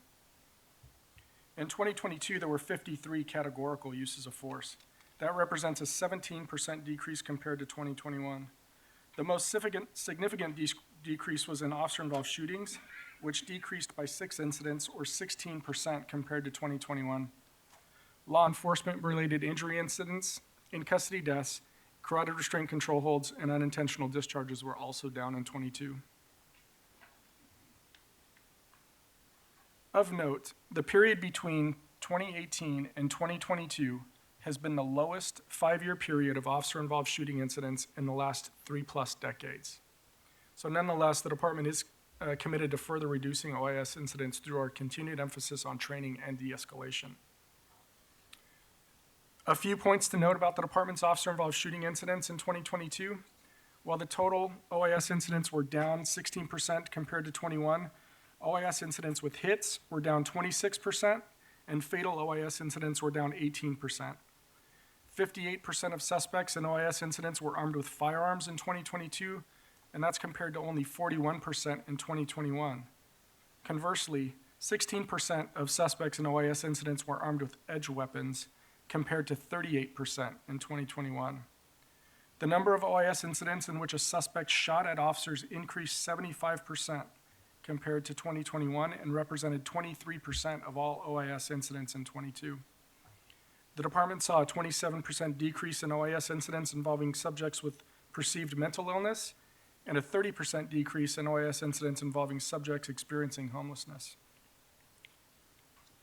I'm going to be brief with these next few slides since I've already touched on some of the key points, but I will point out some important data. It's notable that of the 31 officer-involved shootings last year, 19 were sourced from either radio calls or citizen flag downs. Only 11 occurred from an officer-initiated incident. From a percentage standpoint, those numbers are consistent with the 5-year average. I spoke about the suspect weapon and significant differences between 21 and 22. We had a 20% increase in OIS incidents with subjects armed with guns and a 64% reduction in OIS incidents involving suspects armed with edged weapons. OIS incidents involving suspects perceived by the officers to be armed with a firearm more than doubled in 2022. It's notable, though, that in 3 of the 5 incidents, the suspects possessed items that were shaped like firearms, and they held them in a manner consistent with holding a firearm. In 2 of those instances, the suspect actually pointed the object at the officers. Of the 56 officers involved in the 31 OIS incidents, 53 discharged handguns, 1 discharged a shotgun, and 2 discharged rifles. Now, despite fewer OIS incidents in 22 compared to 21, the total number of rounds fired and the average number of rounds fired per incident increased. There was a total of 216 rounds fired during the 31 OIS incidents in 2022 for an average of 7 rounds per incident. In 17 of those incidents, however, only 1 to 5 rounds were fired. Much of the increase was a result of a single incident in which 31 to 35 rounds were fired. However, the department continues to focus its incident evaluation and training efforts on fire control and fire discipline to further reduce the number of rounds fired by officers. 42% of our suspects in OIS incidents were between the ages of 30 to 39. This age group has consistently represented the largest number of suspects involved in OISs. We also saw a significant increase in suspects in the 18 to 23-year age range and a significant decrease in suspects in the 40 to 49-year age range compared to 2021. However, the 2022 numbers were consistent with the 5-year average. Subjects with mental illness accounted for 35% of the suspects in OIS incidents, and the determination of mental illness is primarily assessed based upon contacts with MEU prior to an officer-involved shooting incident. Officer-involved shootings involving homeless suspects decreased 30% in 2022 compared to 21 and accounted for 23% of OIS suspects. It's noteworthy that the homeless population in the city of Los Angeles increased more than 16% in 2020 to 41,290. There was no homeless count in 2021 due to the pandemic, but the 2022 homeless count indicated the population increased by an additional 1.7% to 41,980 compared to 2020. The percentage of suspects injured as a result of OIS incidents in 2022 was slightly below the average from the previous 4 years. That is 39% in 2022 compared to 40% over the prior 4 years. The number of fatal OIS incidents in 2022 was lower than 2021, but by percentage was slightly above the previous 4-year average. That percentage, though, is somewhat skewed because in 2020, there were only 7 fatal OISs, which was the lowest number of fatalities in at least the last 10 years. 65% of suspects in OIS incidents in 2022 were Hispanic, 22% were African American, 10% were white, and 3% identified as Filipino. Oop, sorry. So I'll talk briefly about adjudications. Since not all 2022 OIS incidents have been adjudicated by this commission, we have to look back at 2021 to get the complete look at officer-involved shooting adjudication statistics. So in 2021, 52 officers received a finding for lethal use of force. Of those, 38 or 73% were found to be in policy. The remaining 14 or 27% were out of policy. 52 officers also received tactics and drawing and exhibiting findings. Of the tactics findings, 30 or 58% received an administrative approval finding, while 22 or 42% received an administrative disapproval finding. No officer received an out-of-policy finding for drawing and exhibiting in 2021. I'm going to transition now to non-categorical use of force data. In 2022, there were 2,230 reportable non-categorical use of force incidents. That was a decrease of 26 incidents, or 1%, compared to 2021. And you'll see as I go through the non-cat data, these statistics have remained fairly consistent throughout the years, though we did see some downward trends in 2022. As we look at some of the notable statistics from non-categorical use of force incidents, I'd like to compare and contrast some of them to our OIS data. So 62% of all non-categorical use of force incidents occurred while officers were handling radio calls. That's slightly higher than the 55% of OIS incidents that occurred during radio calls. 35% of non-categorical use of force incidents involved a subject experiencing homelessness, compared to 23% in OIS incidents, and 28% were perceived to be experiencing a mental health crisis, compared to 36% in OIS incidents. Officers pointed their firearms at 5,403 individuals during public contacts in 2022. Considering there were 1,159,568 documented public contacts in 22, officers pointed their firearms at individuals in fewer than 0.5% of all public contacts. This also represents a 16% decrease in the number of individuals our officers pointed guns at last year compared to 2021. And this was the lowest number since we began tracking this statistic in 2019.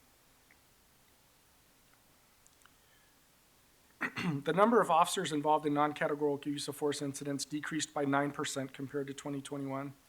Additionally, the total number of non-lethal force applications, now these aren't incidents, but actual applications of force within an incident, decreased by 16%. There were also notable decreases in incidents in which our officers used less lethal force options. These decreases speak to the effectiveness of the department's commitment to de-escalation training and the restraint our officers have shown in instances when force was necessary. You can see in the breakdown of non-categorical force options used that the vast majority of these are low-level, non-lethal force applications. I want to touch briefly on less lethal force applications and the effectiveness of these tools. Now, aside from the 40 millimeter less lethal launcher, there were fewer discharges or activations of less lethal devices in 2022 compared to 21. Beanbag shotgun discharges decreased by 59%, and taser discharges decreased by 23%. In the case of the 40 millimeter, there was just one more discharge than in 2021, so 138 versus 137. In assessing the effectiveness of these discharges, it was determined that the 40 millimeter was effective in stopping the threat posed by a suspect 41% of the time. The beanbag shotgun was effective 35% of the time, but the taser was effective 51% of the time. I want to point out that the department recently amended both the beanbag shotgun and the 40 millimeter directives to reduce the maximum effective distances of those devices. This was done in an effort to improve both their accuracy and the effectiveness. And while the taser is proven to be the most effective, less lethal device, the department is currently working on policy adjustments to further enhance its effectiveness while minimizing the risk to those subject to its use. 37% of subjects in non-categorical use of force incidents were perceived to be under the influence of drugs and/or alcohol. Again, 35% were experiencing homelessness, and 28% were perceived to be suffering some kind of mental health crisis.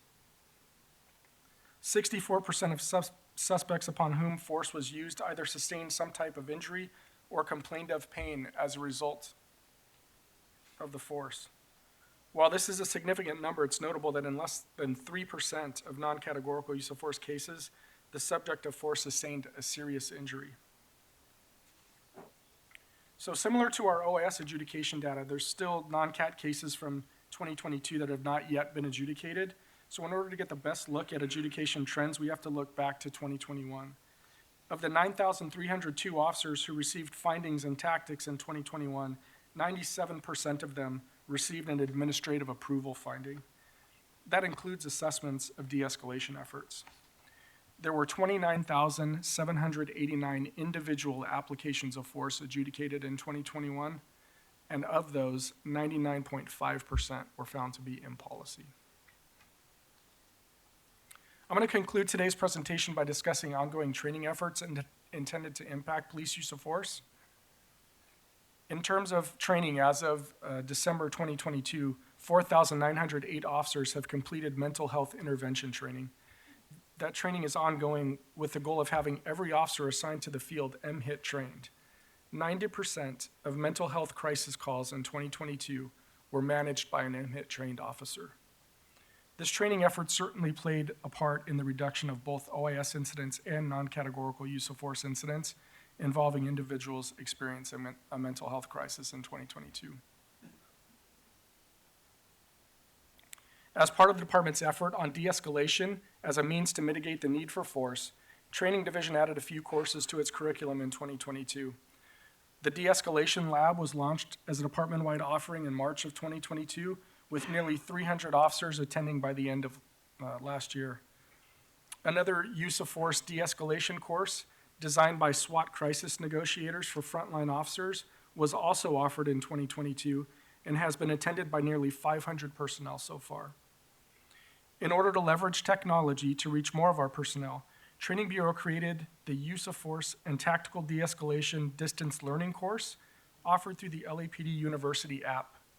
To date, 3,965 personnel have completed this course.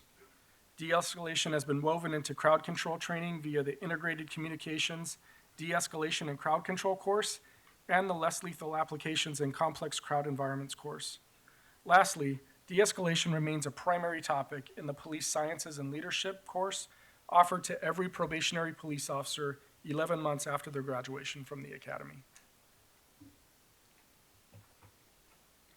Following the spike in OIS incidents in 2021 involving suspects armed with edged weapons, Chief Moore directed Training Bureau to develop a curriculum geared towards minimizing lethal encounters with suspects armed with weapons other than firearms by enhancing command and control efforts and accountability and letting less lethal options work before escalating to the use of deadly force.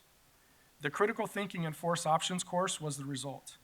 CTFO is a scenario-based training in which officers use strategic communication and de-escalation techniques to resolve incidents involving armed suspects. The course was implemented in March of 2022 and has been successfully completed by 870 officers and sergeants and an additional 100 command officers. CTFO is an ongoing training course offered 2 to 3 times each deployment period, with an average class size of about 26 students per class. As a measure of effectiveness, whereas 2021 had the highest number of OIS incidents involving suspects armed with edged weapons in a decade, 2022 saw a 64% reduction in those incidents. And it's notable that in looking at non-categorical statistics, the numbers of encounters with suspects armed with knives in those was consistent with 2021. So it really does speak to the efforts of the training and our officers' restraint. There are 2 additional training resources that came about late in 2022 that the department is very excited about. The first is the virtual reality training unit that went live in October 2022. The VR training allows for live role players to interact with computer-controlled characters in real-life scenarios. The focus of the training is on de-escalation and the use of non-lethal and less lethal force options to mitigate the need for lethal force. So far, about 150 officers have gone through the VR training as part of the scenario-based section of MHIT, and we hope that as more of our officers participate in the training, they will be even better prepared to handle field encounters with mentally ill persons.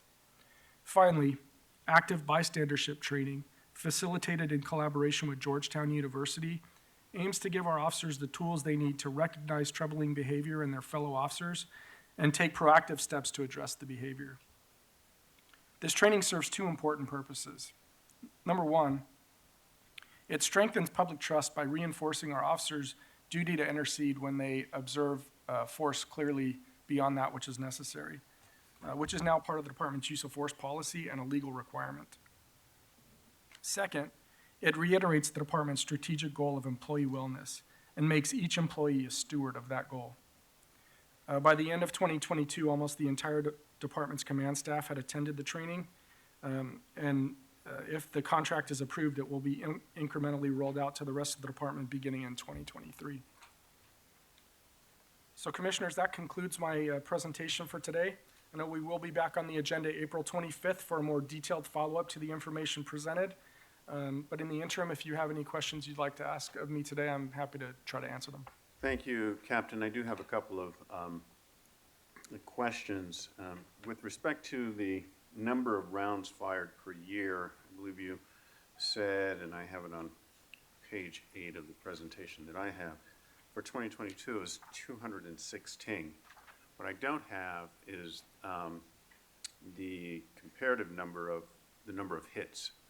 So if they shot 216 rounds, how many times were there a hit, or what's the percentage of hits? Yeah, so that statistic is in the year-end review. I don't have it in front of me, but I can certainly get that for you. Like anecdotally, I can tell you that the hit percentage in 2022 compared to 2021 was slightly lower. So that begs the question whether or not the officers need more training.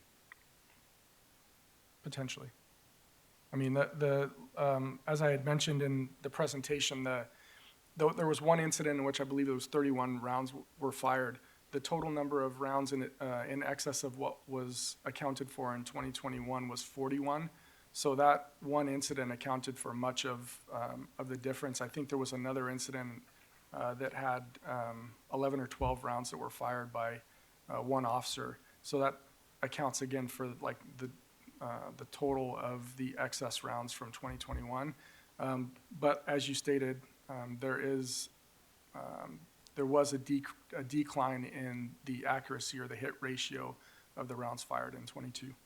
So, Captain, I don't want to put you on the spot, but I know that this is an issue with the department, and that is centering around training with respect to the weapons. And if we have 216 rounds that have been fired, and let's say the percentage of hits is less than 50%, and I'm presuming it is, that means that our officers need greater training around this issue. What is the department, if you know, or perhaps the chief can help us here. Yeah. What is the training around providing more access for officers to utilize the department facilities to keep up with their skills in the use of their firearms so that they're more accurate? So, Commissioner, thank you. And I'm going to save my remarks for CID and CIRD and others and in the aftermath of this. But to directly answer your question, the number of officers, the rounds fired, and the number of officers firing their handgun or other firearm system during an officer-involved shooting is something we've been tracking since 2015.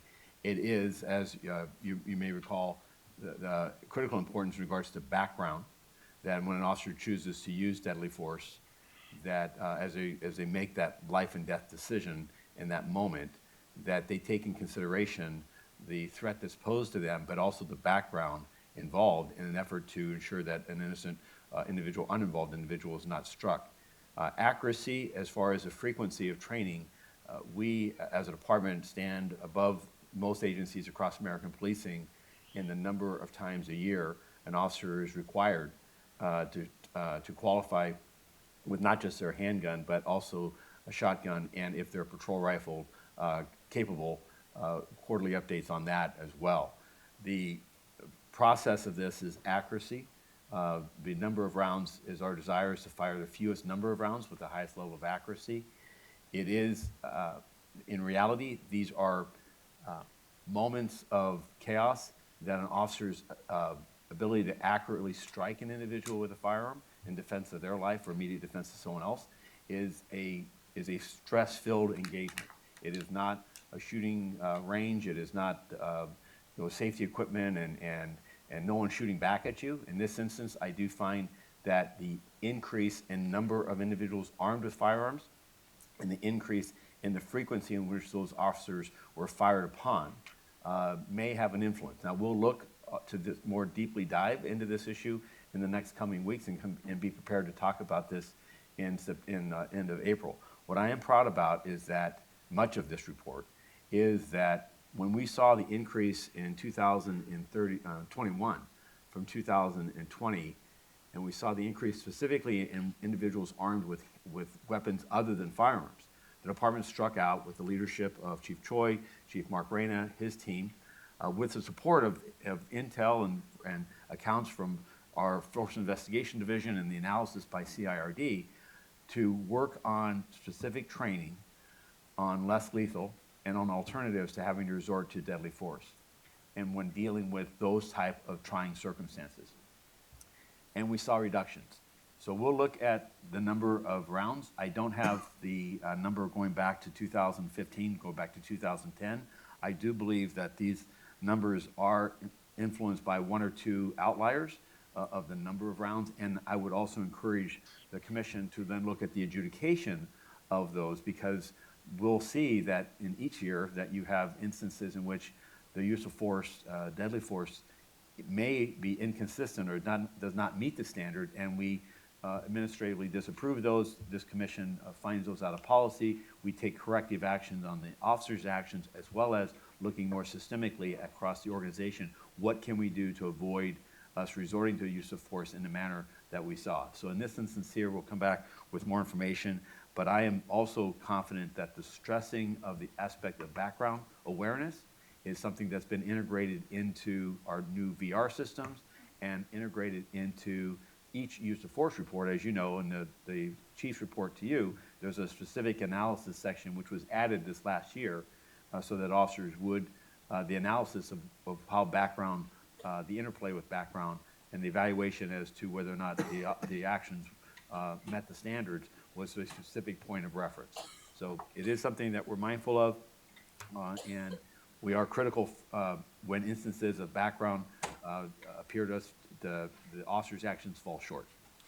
Thank you, Chief. And Chief, I appreciate that, and I've been out to the academy. I've seen the officers train, but I also understand anecdotally that it's kind of tough for the regular patrol officer to get in and come in on their own and simply train with their firearms at the academy itself. And what I do understand is that for the Metro Squad, while they may have the ability to train with those stressors, as it were, in terms of someone firing back, putting themselves in real-world situations, not every patrol officer necessarily has that.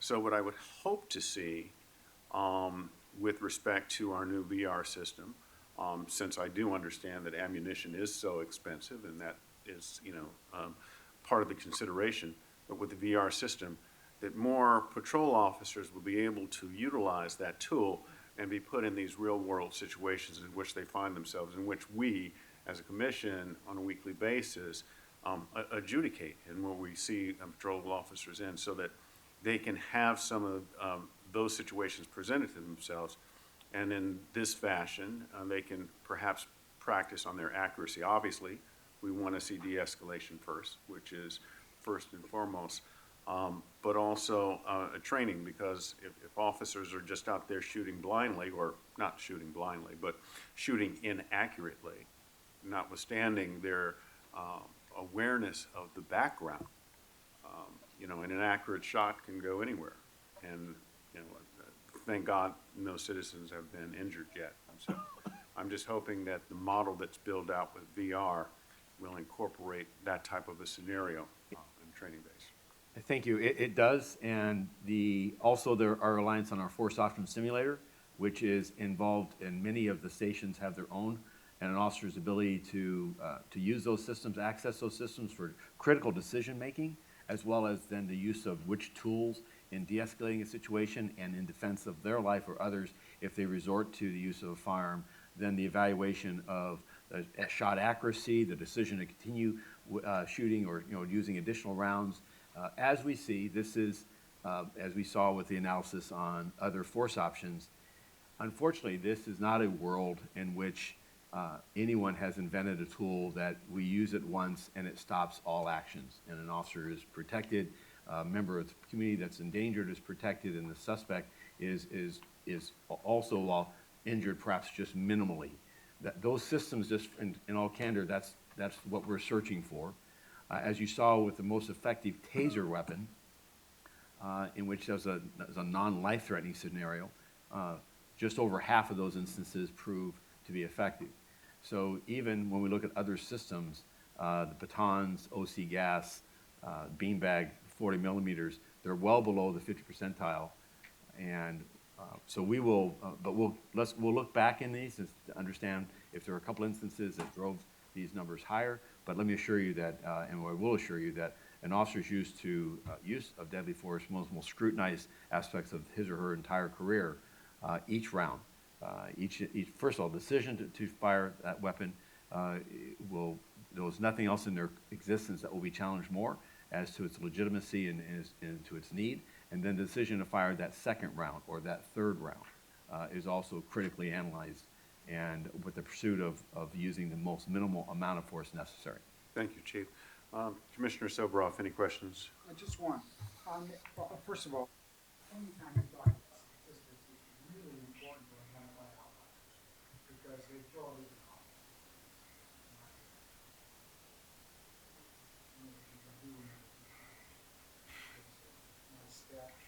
I said, if your head's in the freezer and your feet are in the stove, you're comfortable on the average. So it's really important to identify outliers and then re-establish the statistic when you have a case like that, which the chief brought up. Second thing is, on the use of force perspective, does that include 911 calls? It says we had 101,159,000. I don't think that includes 911 calls.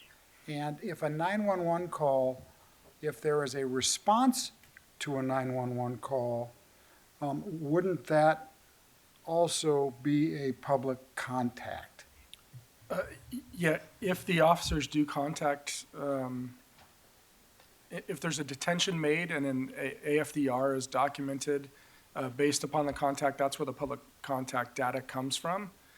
But again, there are going to be contacts with, witnesses, some victims of crime that don't result in the generation of a automated field data report, which are not captured as part of this data. Okay, so you're correct. Okay, so they're over. Chief, help me with these numbers. The number of 911 calls are over 1 million, right? And how many times do we respond to 911 calls?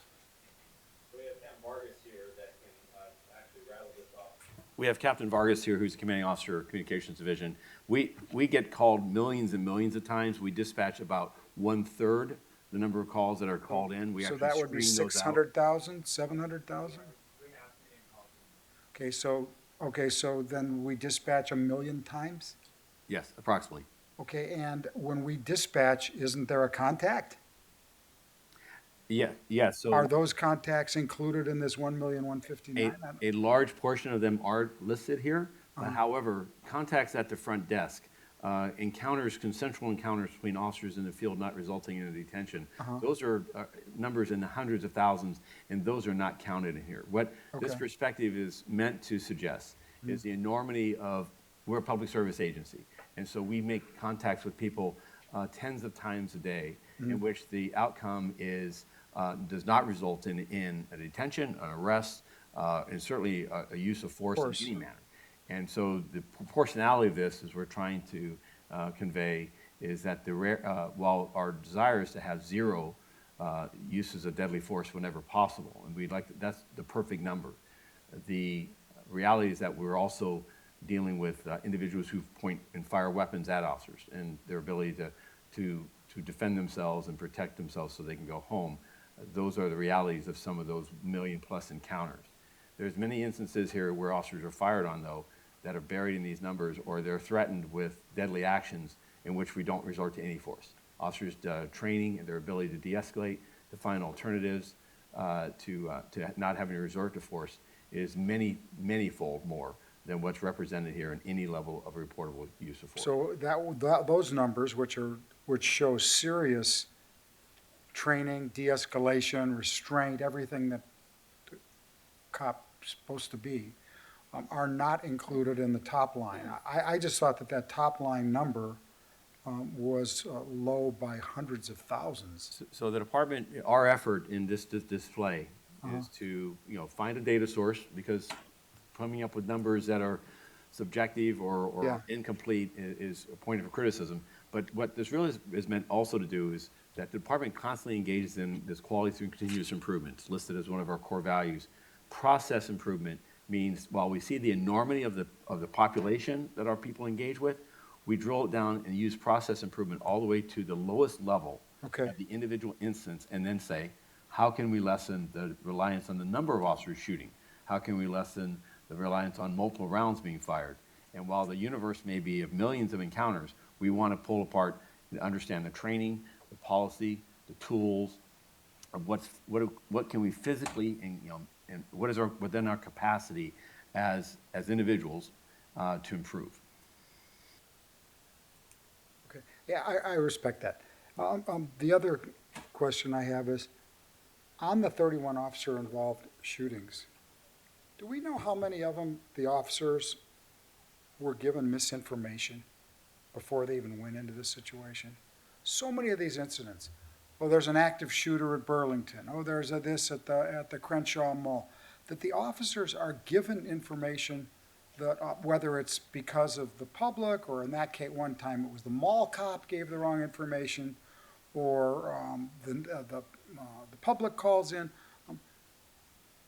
How many times out of the 31 do you think that the cops really know what they're getting into when they get into it, or they're given misinformation? Is that worthy of a discussion of any? I mean, clearly it happens, and I mean, you've seen it in the adjudications of these cases when FID gives you their presentation. I mean, we could drill down into each one of those cases from 2022 to come up with a determination, but I mean, the initial information that the officers are given and the mindset that they have when they arrive at scene it is, but it doesn't mitigate the responsibility to continually assess, which our officers Yes, do I very, appreciate that. very well. The benefit, and I want to thank CIRD, who continues to improve this report each year, is this year for the very, very legitimate and thoughtful question or inquiry. So to that aspect, we ask the public to spend the time, go to the website, click on the actual chief's report, and also the critical incident video that came along with it. On there, you'll hear the 911 callers many times in instances where officers are confronted with a person who does not have an actual firearm, being reported that the person has a firearm, being reported that the person is firing on people. And unfortunately, in a violent culture that we live in, known as the Great America, we see instances of truth, just last week in Nashville, where officers have moments to decide a course of action, and the terrible and terrible loss of life that happened in just mere minutes. And yet also, on that same week, we saw swatting calls at high schools across this region and across the country, where officers were being told the very same thing was occurring, and played with, in a sense of toyed with. And unfortunately, those officers, go through those ordeals. We do our best with training. We do our best with good supervision, command and control. But these are trying circumstances, and an officer to work through those, that fog. I want to thank again our communications operators who work tirelessly in front of councils, trying to decipher what actually are officers walking into, and how can they paint a picture so that they're in the best position in order to safely resolve that. But it is the fog. There is that uncertainty. I'm also grateful for an American standard of the use of deadly force in a country that says that the officers will be charged with the highest expectations of reverence for life and using deadly force as a last resort, but they're also given the benefit of doing so in a reasonable manner, that they can't articulate, they can't act on information that's later known, but at the same time, they can rely upon information that's given to them that may be wrong and incorrect.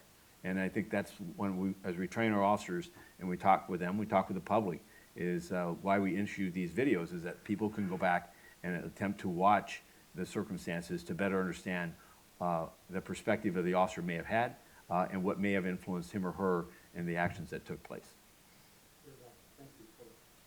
Thank you, Commissioner Silverov. Commissioner Suthers, any questions? Yes, just a couple in the area of ongoing training. So first, Captain, I want to thank you for this excellent presentation. Very nicely done. I wanted to ask you on the mental health intervention training, and I don't want to put you on a spot because I know we're going to get more information later. Who's providing that training? Yeah, I believe that our mental evaluation unit leads it.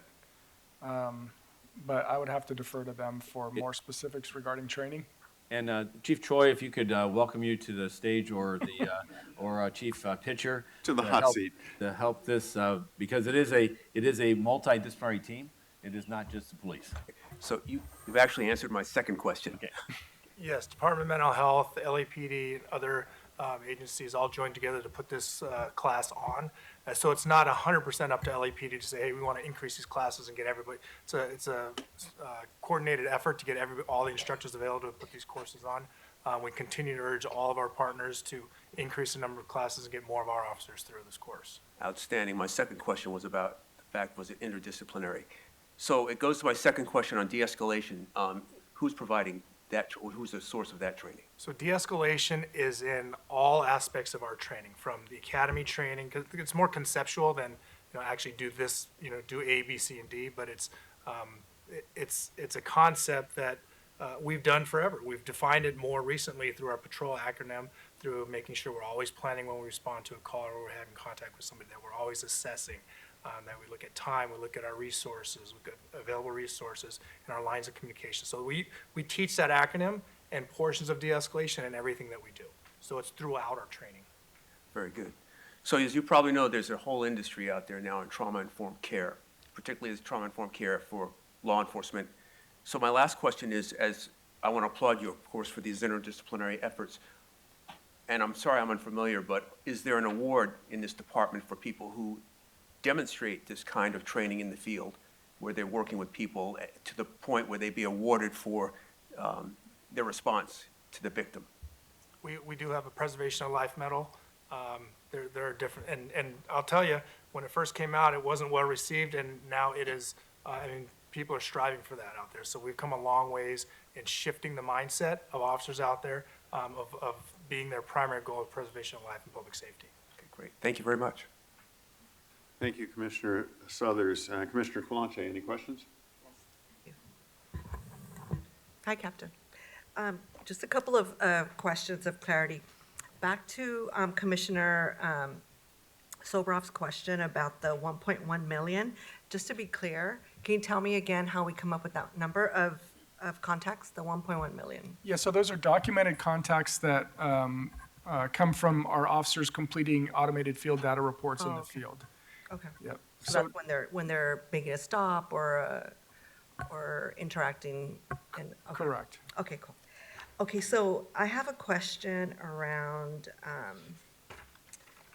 the slide on the source of activity, which we have it on page 7. I don't know if you have it on. Page 7? Yeah, we have it on page 7. So on one is just a clarifying question on the actual weapons used. There is a line that says perception. Just wanted clarity around what that means. Yeah, so perception, that's when the officer perceives the suspect to be armed with some type of a weapon, right? So in this case, we're referring to when the officers perceived that the suspect had some kind of a firearm, and but the suspect didn't actually have a firearm. Okay. Yeah. Okay, perfect. Thank you. And in general, I'm wondering, I know there's a larger report that we have access to.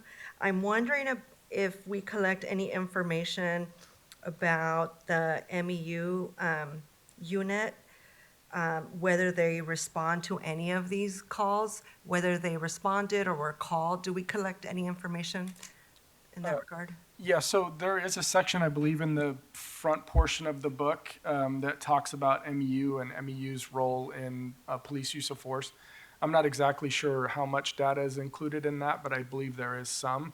But it's not charted out like it is in some other sections, like the source of activity or weapons used and that kind of So stuff. for these, say for instance, a radio call, the 17 for 2022, we wouldn't be able to know if MEU was contacted or if they showed up, they were on scene.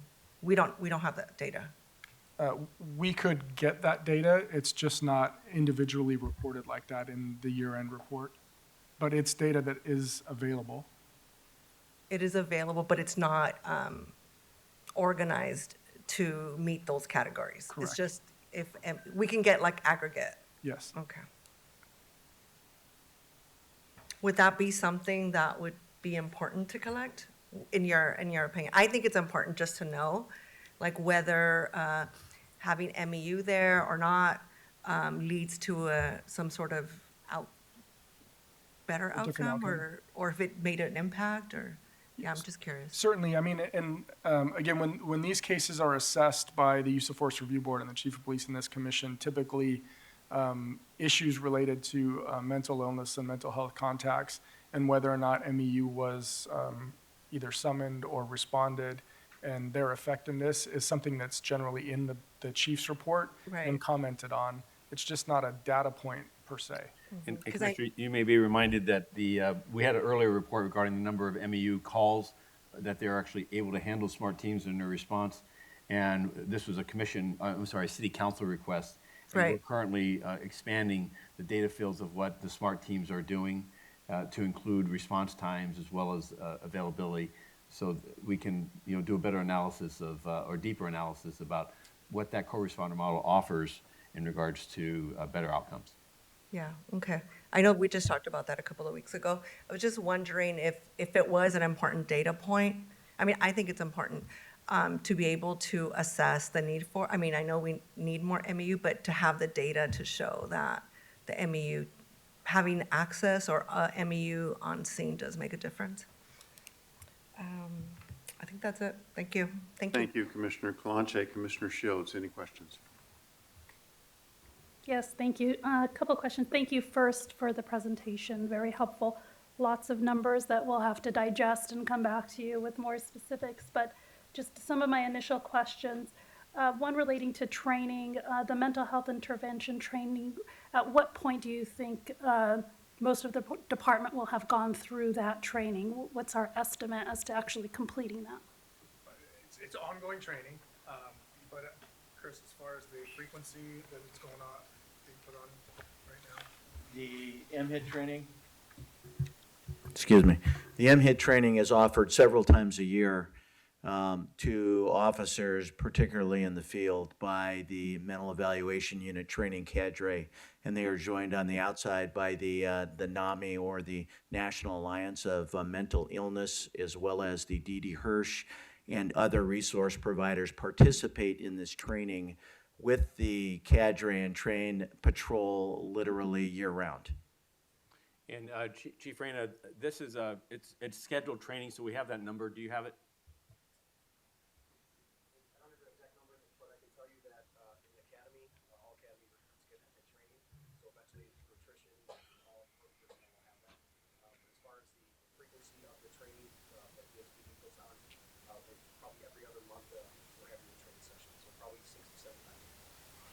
If I could just add as well, we have approximately 5,000 folks in patrol, and about 90% plus that were involved in use of forces all had MHIT training this last year. So we are very close to being there, to answer your question. Great, thank you.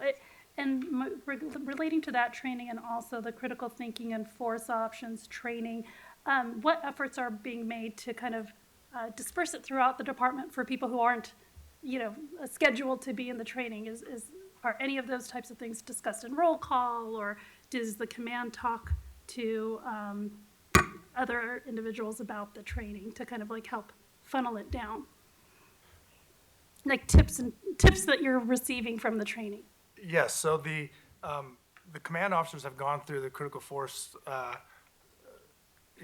thinking force options course. It was a condensed course for command officers, so we understand what our officers are going through.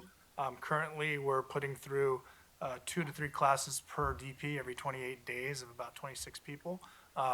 We we want to ramp that up to a higher number, and we're trying to, but I think we had a total of 870 officers that have gone through already year to date, and we just started in March. So there's an effort to increase that number. Again, having gone through it, has a lot of great concepts about de-escalation, command and control, control fire, expectations and roles. Those, because the command officers have all gone through it, are now being spread to the officers in roll call discussions, in our meetings, with our supervisors or leadership team. So we believe that information is being disseminated, although we need to increase the number of people going through the course. Okay, great. Now, just one thing about kind of our numbers. On page 11, there's the reference to suspect injuries. Does that also include any uninvolved individuals, or is there any other location in the report that talks about any uninvolved individuals that may have been injured by the police? You know, that statistic specifically is dealing with injuries sustained by the subject of the force. We don't have a specific data point that relates to injuries of like unintended individuals, though those occurrences are rare. We'll have for you in the follow-up. I believe that we'll have the actual number, and we'll give you that to you for the last 5 years. It is a highly infrequent. We lost terribly Valentina Corrada in Christmas time about 2 years ago. But this last year, I believe there was a shooting in the McDonald's at the Hollywood that a tourist was struck, we think, by glass fragments, not by actual gunfire. But we'll go back and scan those 31 instances and see if there was any injury. But again, it is a rarity. Yeah, because I do think that that's an important additional fact, because again, that is how the community is viewing the department's actions and the use of force. So, you know, anyone in background and why it's so important. And with regards to, you know, the suspect injuries on page 11, I will, you know, and I'll look at the full report, but I will want more detailed information. Kind of like, I really appreciated the overall statistics that you're providing and the context for, you know, how many contacts are made by the department and how many actually end up using force. But again, like a lot of times the community sees the lens through what's on page 11, right? So there's, you know, 12 injured, 14 deceased, and I want to see, looking through that, for the 14 deceased, how many of them were armed, how many of them were, with edged weapons, kind of understanding those more clearly. And I understand, I think you said that we may be able to double click and now hyperlink into the actual summaries of these matters. Is that correct? Correct. But I can do a very simple deep dive onto those issues and get you the data that you're looking for, Commissioner. That would be wonderful. Thank you so much. Those are my questions. Thank you. Thank you, Commissioner Shields. Thank you all for a wonderful presentation. I know that you'll be back on April 25th for a deeper dive into the same thing. So, Captain Williams, thank you for the presentation today. Chief Troy, thank you for jumping in, and as well, Chief Pritchard, thank you very much for the presentation. Mr. President, just a point of clarification. Each of you will receive a flash drive with the complete report. The printed report should be available in a couple of weeks. As soon as we receive the printed report, we will get those delivered to each of you. Thank you. But as the captain indicated, the report will be posted online today for the general public to see also. Great. Thank you very much, Mr. Tiefenk. At this time, we're going to go to item 5B on the agenda, the department's report on ethics enforcement section integrity test report.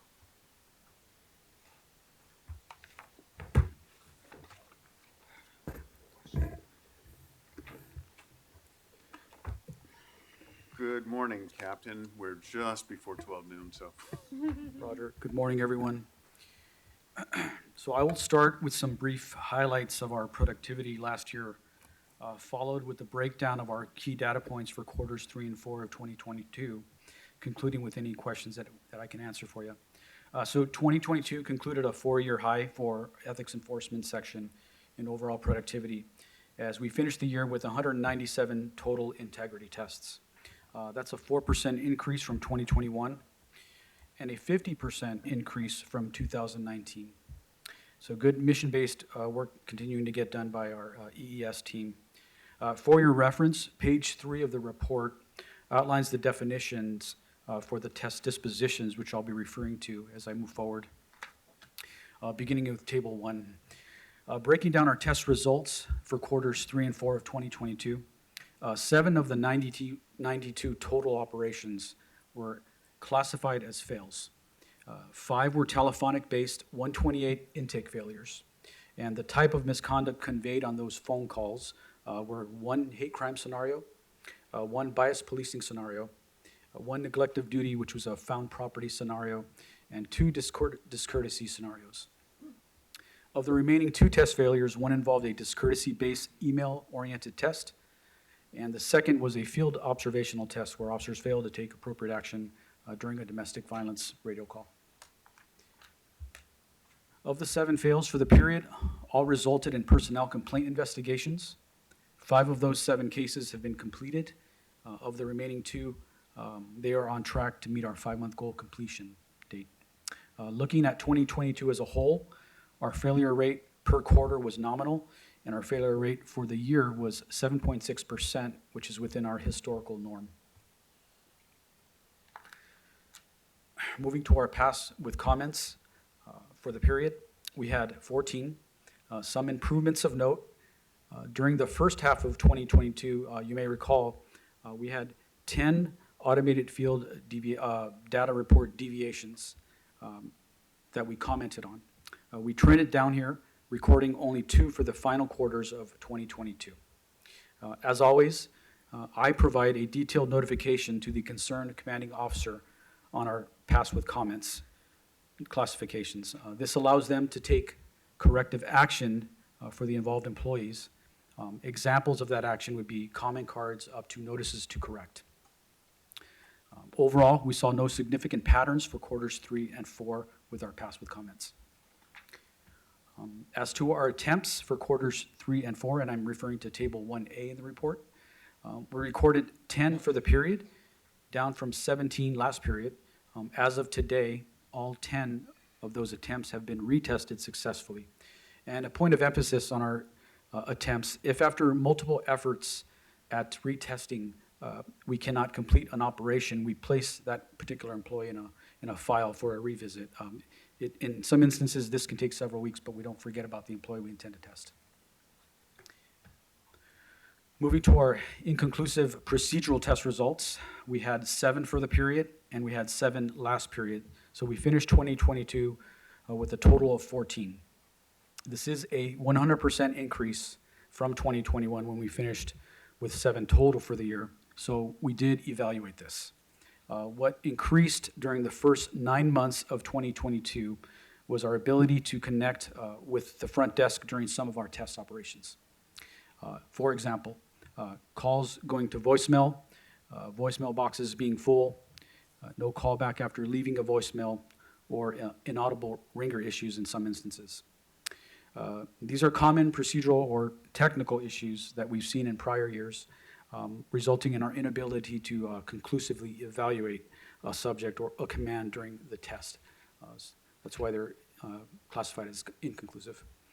Framing back, quarters 1, 2, and 3 last year experienced all of our phone-related inconclusive procedural classifications, with quarter 4 recording 0 phone concerns. So we did finish the year in the right direction. When we do see a technical phone line concern, I immediately address it with the concerned command via a phone call. I'll give you a good example. Inaudible ringer at the front desk. We have ability to check on this, but I do make a phone call to the commanding officer to make sure that there's operability from a technical standpoint at the front desk for the phones. We then follow up with a verification test the same day or the following day. The goal there is to ensure appropriate telephonic service delivery at the command before we conclude our operation. Moving to Table 2, we tested in 30 commands last year, balanced between our geographic bureaus and our specialized commands. Our test rotations included 7 days of the week, weekends included, all times of the day, night watch hours included. For the year, no concerns with any command or bureau were noted. Briefly on Table 3, covering evaluations by misconduct type, a single test operation incorporates several misconduct categories and evaluations. An example of an evaluation can be evaluating the merits of a stop. That covers constitutional policing. Proper documentation on a report can cover neglect of duty or policy and procedure. An employee could pass or fail in a number of these categories, and that's what we capture in that particular table. Annually, neglect of duty encompasses our highest testing category. As noted, we recorded 85 neglect of duty evaluations with a pass rate of 93%. That's in line with our biannual average. The most common neglect of duty deviation was failing to complete a report. Traditionally, this could be a personnel complaint or a crime report. Moving to table 4, our test versus rank distribution.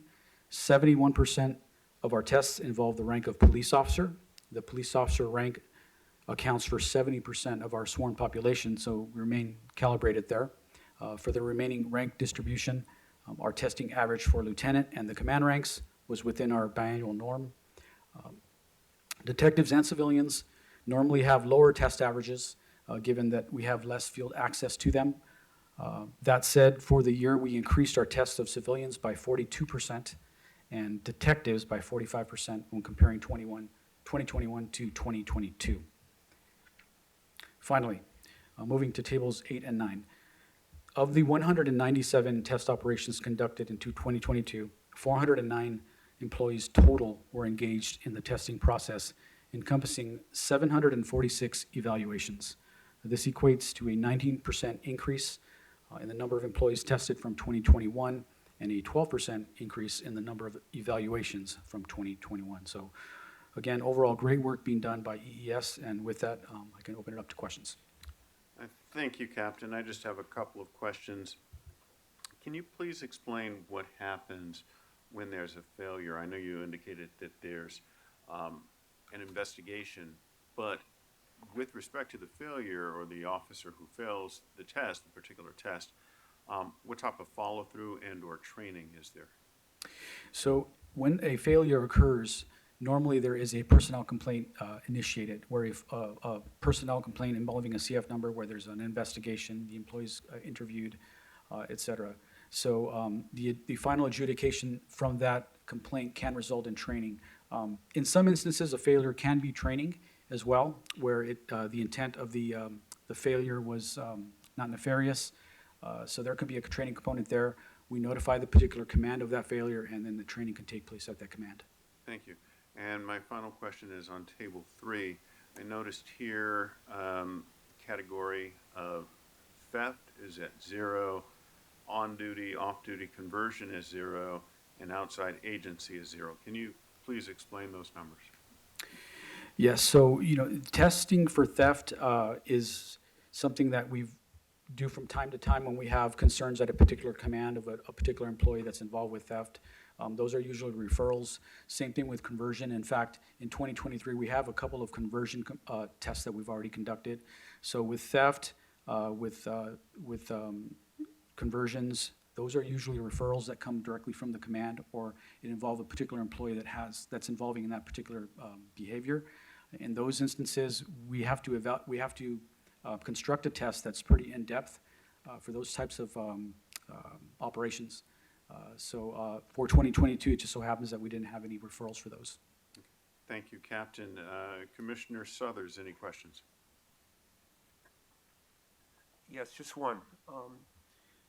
On your integrity test under observational, you state here on page 2, the ethics enforcement section personnel follows random or specific employees. So I'm going to guess I can understand how specific might be defined or how that person is identified. I'm interested in how a random person is identified. I don't want to put you on the spot. I'm just kind of curious. No, it's a good question, and we have a couple of random tests that we conduct. One, without getting into the tradecraft, what we can do in a particular command is we can be in that command, and we can observe a unit, if you will, black and white unit, and we can certainly test that unit for a number of things that they're involved with it throughout the day. That would be a random. There can also be a specific,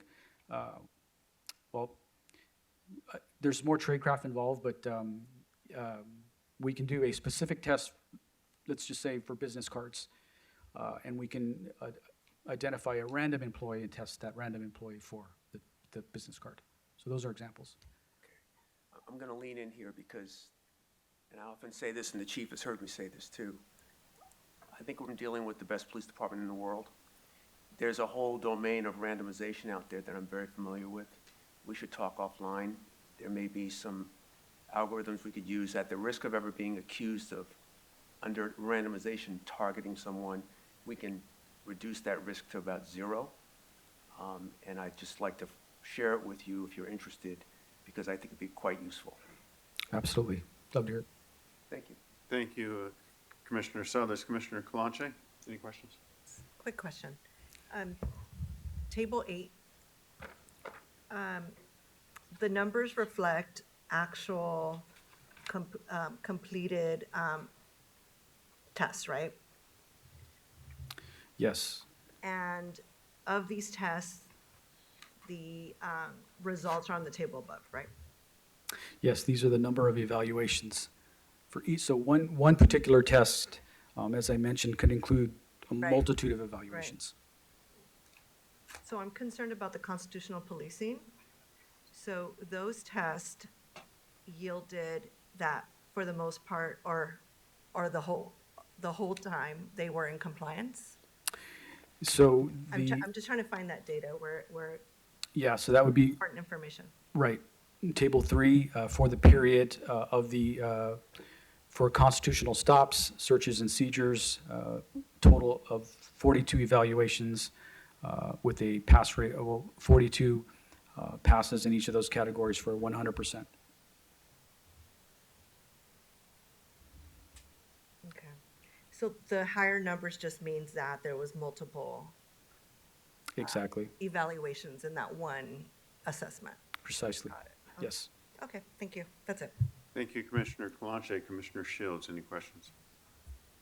One question with regards to the pass with comments to command. Can you give an example of something that would raise a concern that's outside of the intended purpose of the test, and whether that could potentially also lead to a personnel complaint similar to fails? Absolutely, good question. I think a good example would be, we do a random test in a division, and we latch onto a particular unit, and we evaluate that unit for constitutional policing, and they do their job. They did a great job. But what we see is when they responded to a radio call, they spend a little bit too much time on that call afterward. They don't dispo the call right away. Maybe they go grab something to eat. These are things that we see that the commanding officers can't always see out there. That would be something we comment on. Like they spend a little bit too much time on this radio call when it should have been dispoed and on to the next call. That's probably the most common one we see. Thank you. Is that all? Thank you. That's all. Captain, thank you very much for an excellent presentation. At this time, I move that we approve the department's report. Is there a second? Second. Motion's been made and seconded. All in favor, say aye. Aye. Motion carries. Thank you. At this time, we're going to go to item 5C, the department's report on criminal offender record information audit.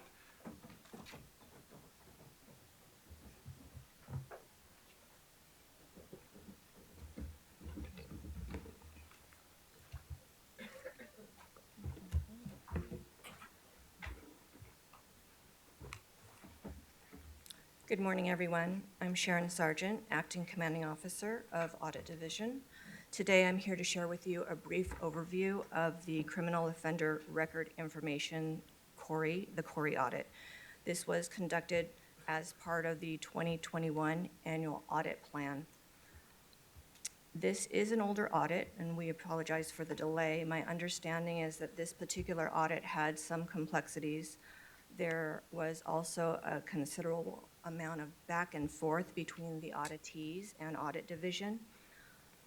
As a quick reminder, each audit goes through a stringent review process, and because of that, we're constantly assessing and consolidating the feedback from all of the auditees.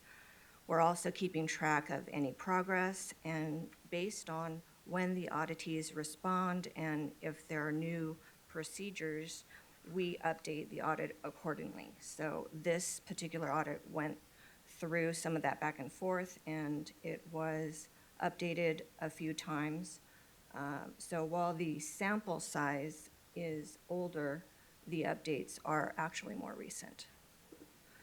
Getting back to Corey, Corey is a database of criminal information that is maintained by the California Department of Justice, and it's a valuable tool for law enforcement.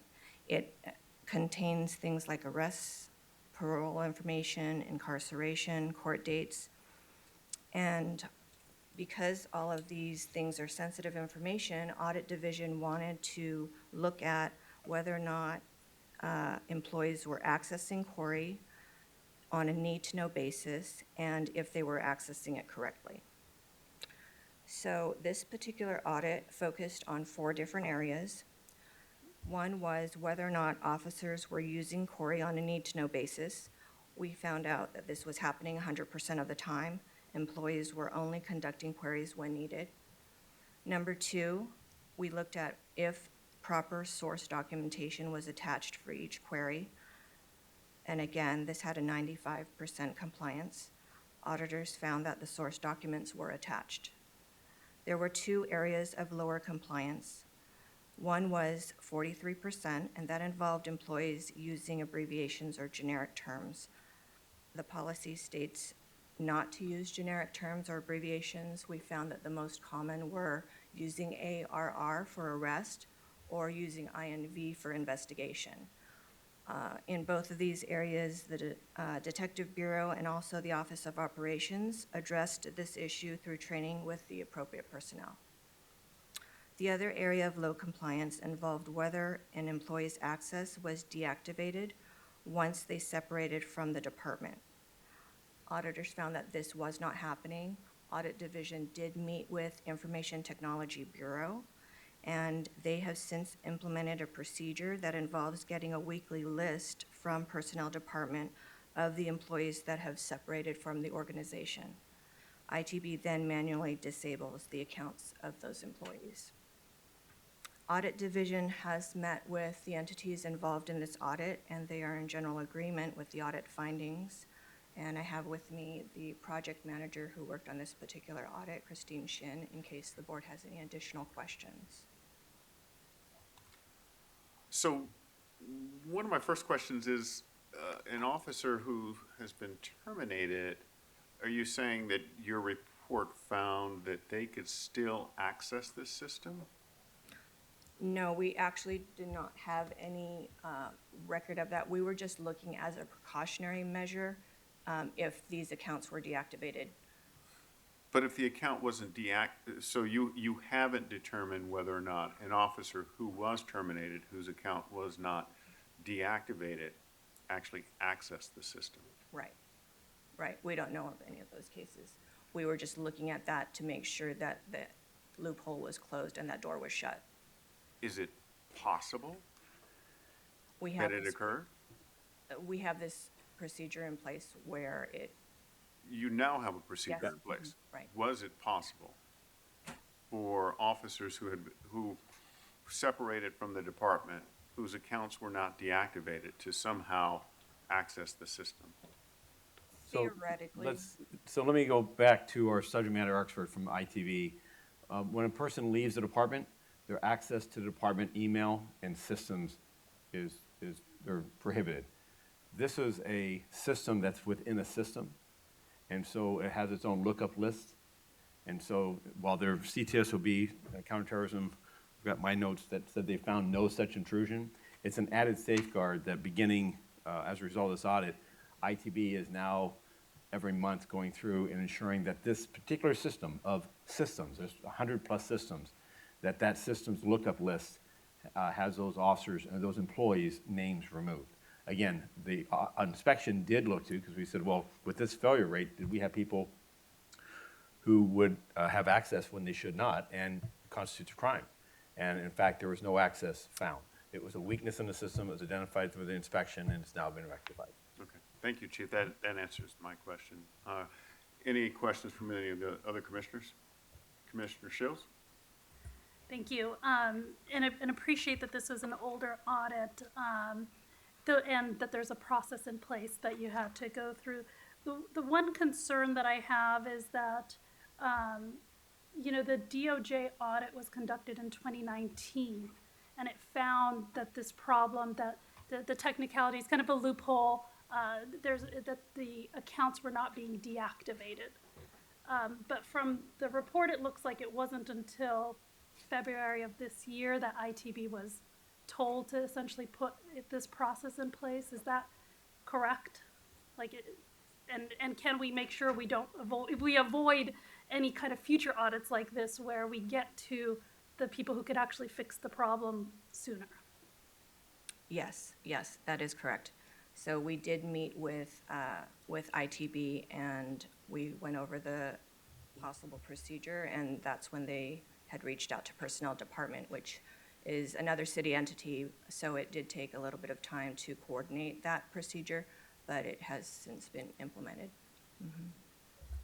And are there any other types of either DOJ audits that have already been done where there's been problems identified that we can make sure are getting to the proper personnel to fix those problems in the future?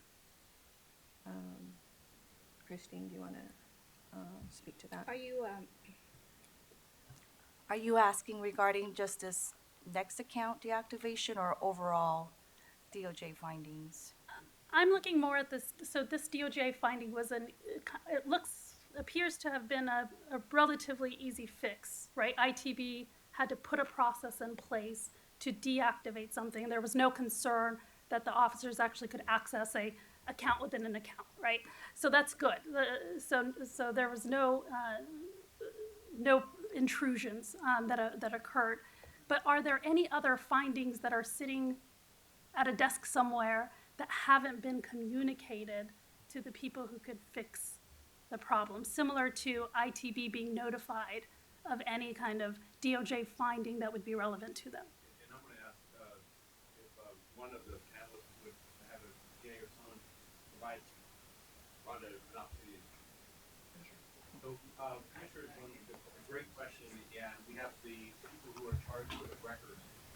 The audit division, their work is to go and look and audit, and we have people within ITB that are charged with the security officers of the department who will be made aware of DOJ findings for shortfalls in our systems and controls. Good afternoon. I'm Monique Turner, the Information Systems Manager, and I'm also the agency CLETS current coordinator, and I am the liaison between Cal DOJ regarding any type of the audits. So the Information Technology Division did go through and deleted those accounts, and their process they have in place now is that any time a person retires or leaves the department, they go in and they manually update that. As part of one of my processes, I am now asking to do a complete audit to ensure that if there's any other accounts that are lingering, that we are going through that process to go ahead and ultimately delete those. But just to reiterate what Chief Moore said, we do have a process. When a person is removed from the department, their LAN account is automatically deactivated. So they will have no way of logging into an LAPD account to then log into this mainframe system. But Commissioner, So your that is remark, I think, Monique, her remark goes to any other DOJ, and I believe there's two standing matters with Cal DOJ relative to current system compliance. One involves the upgrading of our record management system, and the other one is the CLETS inquiries as to the underlying rationale or justification for an officer to conduct that inquiry. I think those are two outstanding matters with the California Department of Justice. Is that fair? Yes. So we are currently going through an audit to support the compliance of AB 1747, which is the purpose code. And that requires an officer to enter in the reason why they are doing that inquiry. So I'm working with OO to make sure that we are in full compliance with that. The ultimate goal is that when we implement the records management system, we will be in complete compliance of that particular audit. Thank you. That helps answer. All right. Thank you. Thank you. Commissioner Suthers, any questions? Commissioner Kalante, any questions? Commissioner Soboroff, any You have questions? one on the summary of findings. objective one, right to know, and that was a 0 out of 46. If we were to go back to this audit, the last time we got this audit, was that a category? And it's a continued failure, or is this just something newly measured? It's newly measured. Okay, We've so- never conducted this audit previously, Okay, so not within next our own time division. It'll be 46 out of 46. I mean, in other words, you have corrective measures in there. Right. Okay. Yeah, Commissioner, for the record, I think for the record, you're referencing a wrong data point. As I'm looking at, the right to know is 193 out of 193. The 46 dealt with, 0 out of 46 was the separated employee. Okay, so it was the right, it was objective number one I'm talking about, which was the 0 for 46. Chief, you see that? It was on page 4. Yes, sir. It's on page 4 of 10. The right to know, it's kind of misleading. It's the deactivation of a next account once the person leaves. So they no longer have the right to know because they're no longer an employee. So then. So that's the topic that we've talked about just previously here. So, on number 3, the 43%. Right. Again, where does that trend in relation to prior audits? So this was our first audit that we've done, I see, okay, so we have no data prior to this. okay. Well, seeing that there are no further questions, thank you, everyone, for sitting in and providing us with this information. At this time, I move that we approve the department's report. Is there a second? Second. Motion's been made and seconded. All in favor, say aye. Aye. Motion carries. Thank you. At this time, we're going to be in recess for our regular session and go into closed session, at which point we'll return. Thank you. The Board of Police Commissioners will now recess into closed session to discuss items number 6A1, 6A2, and 6B in accordance to Government Code 54957.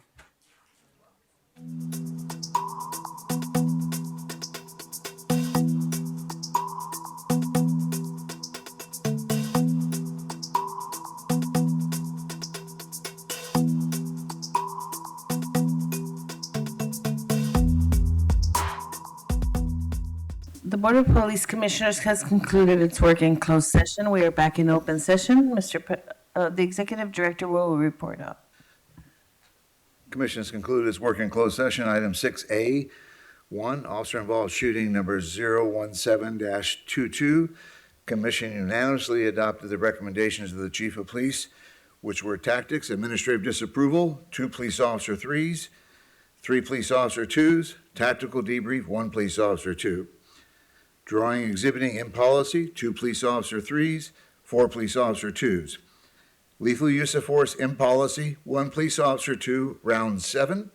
Out of policy administrative disapproval, 3 police officer 2s, rounds 1 through 6.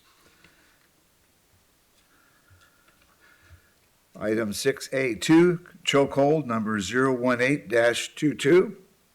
Commission unanimously adopted the recommendations of the Chief of Police, which were tactics, tactical debrief, 1 police officer 1, administrative disapproval, 1 police officer 3, drawing and exhibiting in policy, 1 police officer 3 and 1 police officer 1, non-lethal use of force in policy, 1 police officer 1, 1 police officer 3, out of policy administrative disapproval, 1 police officer 3 for strikes, body weight to the back and neck.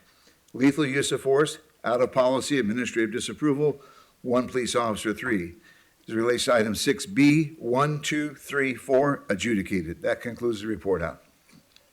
Thank you, Mr. T-Fank. There being no further business before the Board of Police Commissioners, except for my wish that everyone this upcoming holidays have safe and sane holidays, I move that we adjourn this meeting. Is there a second? Second. Motion's been made and seconded. All in favor, say aye. Aye. Thank you, everyone. Thank you. See you next week.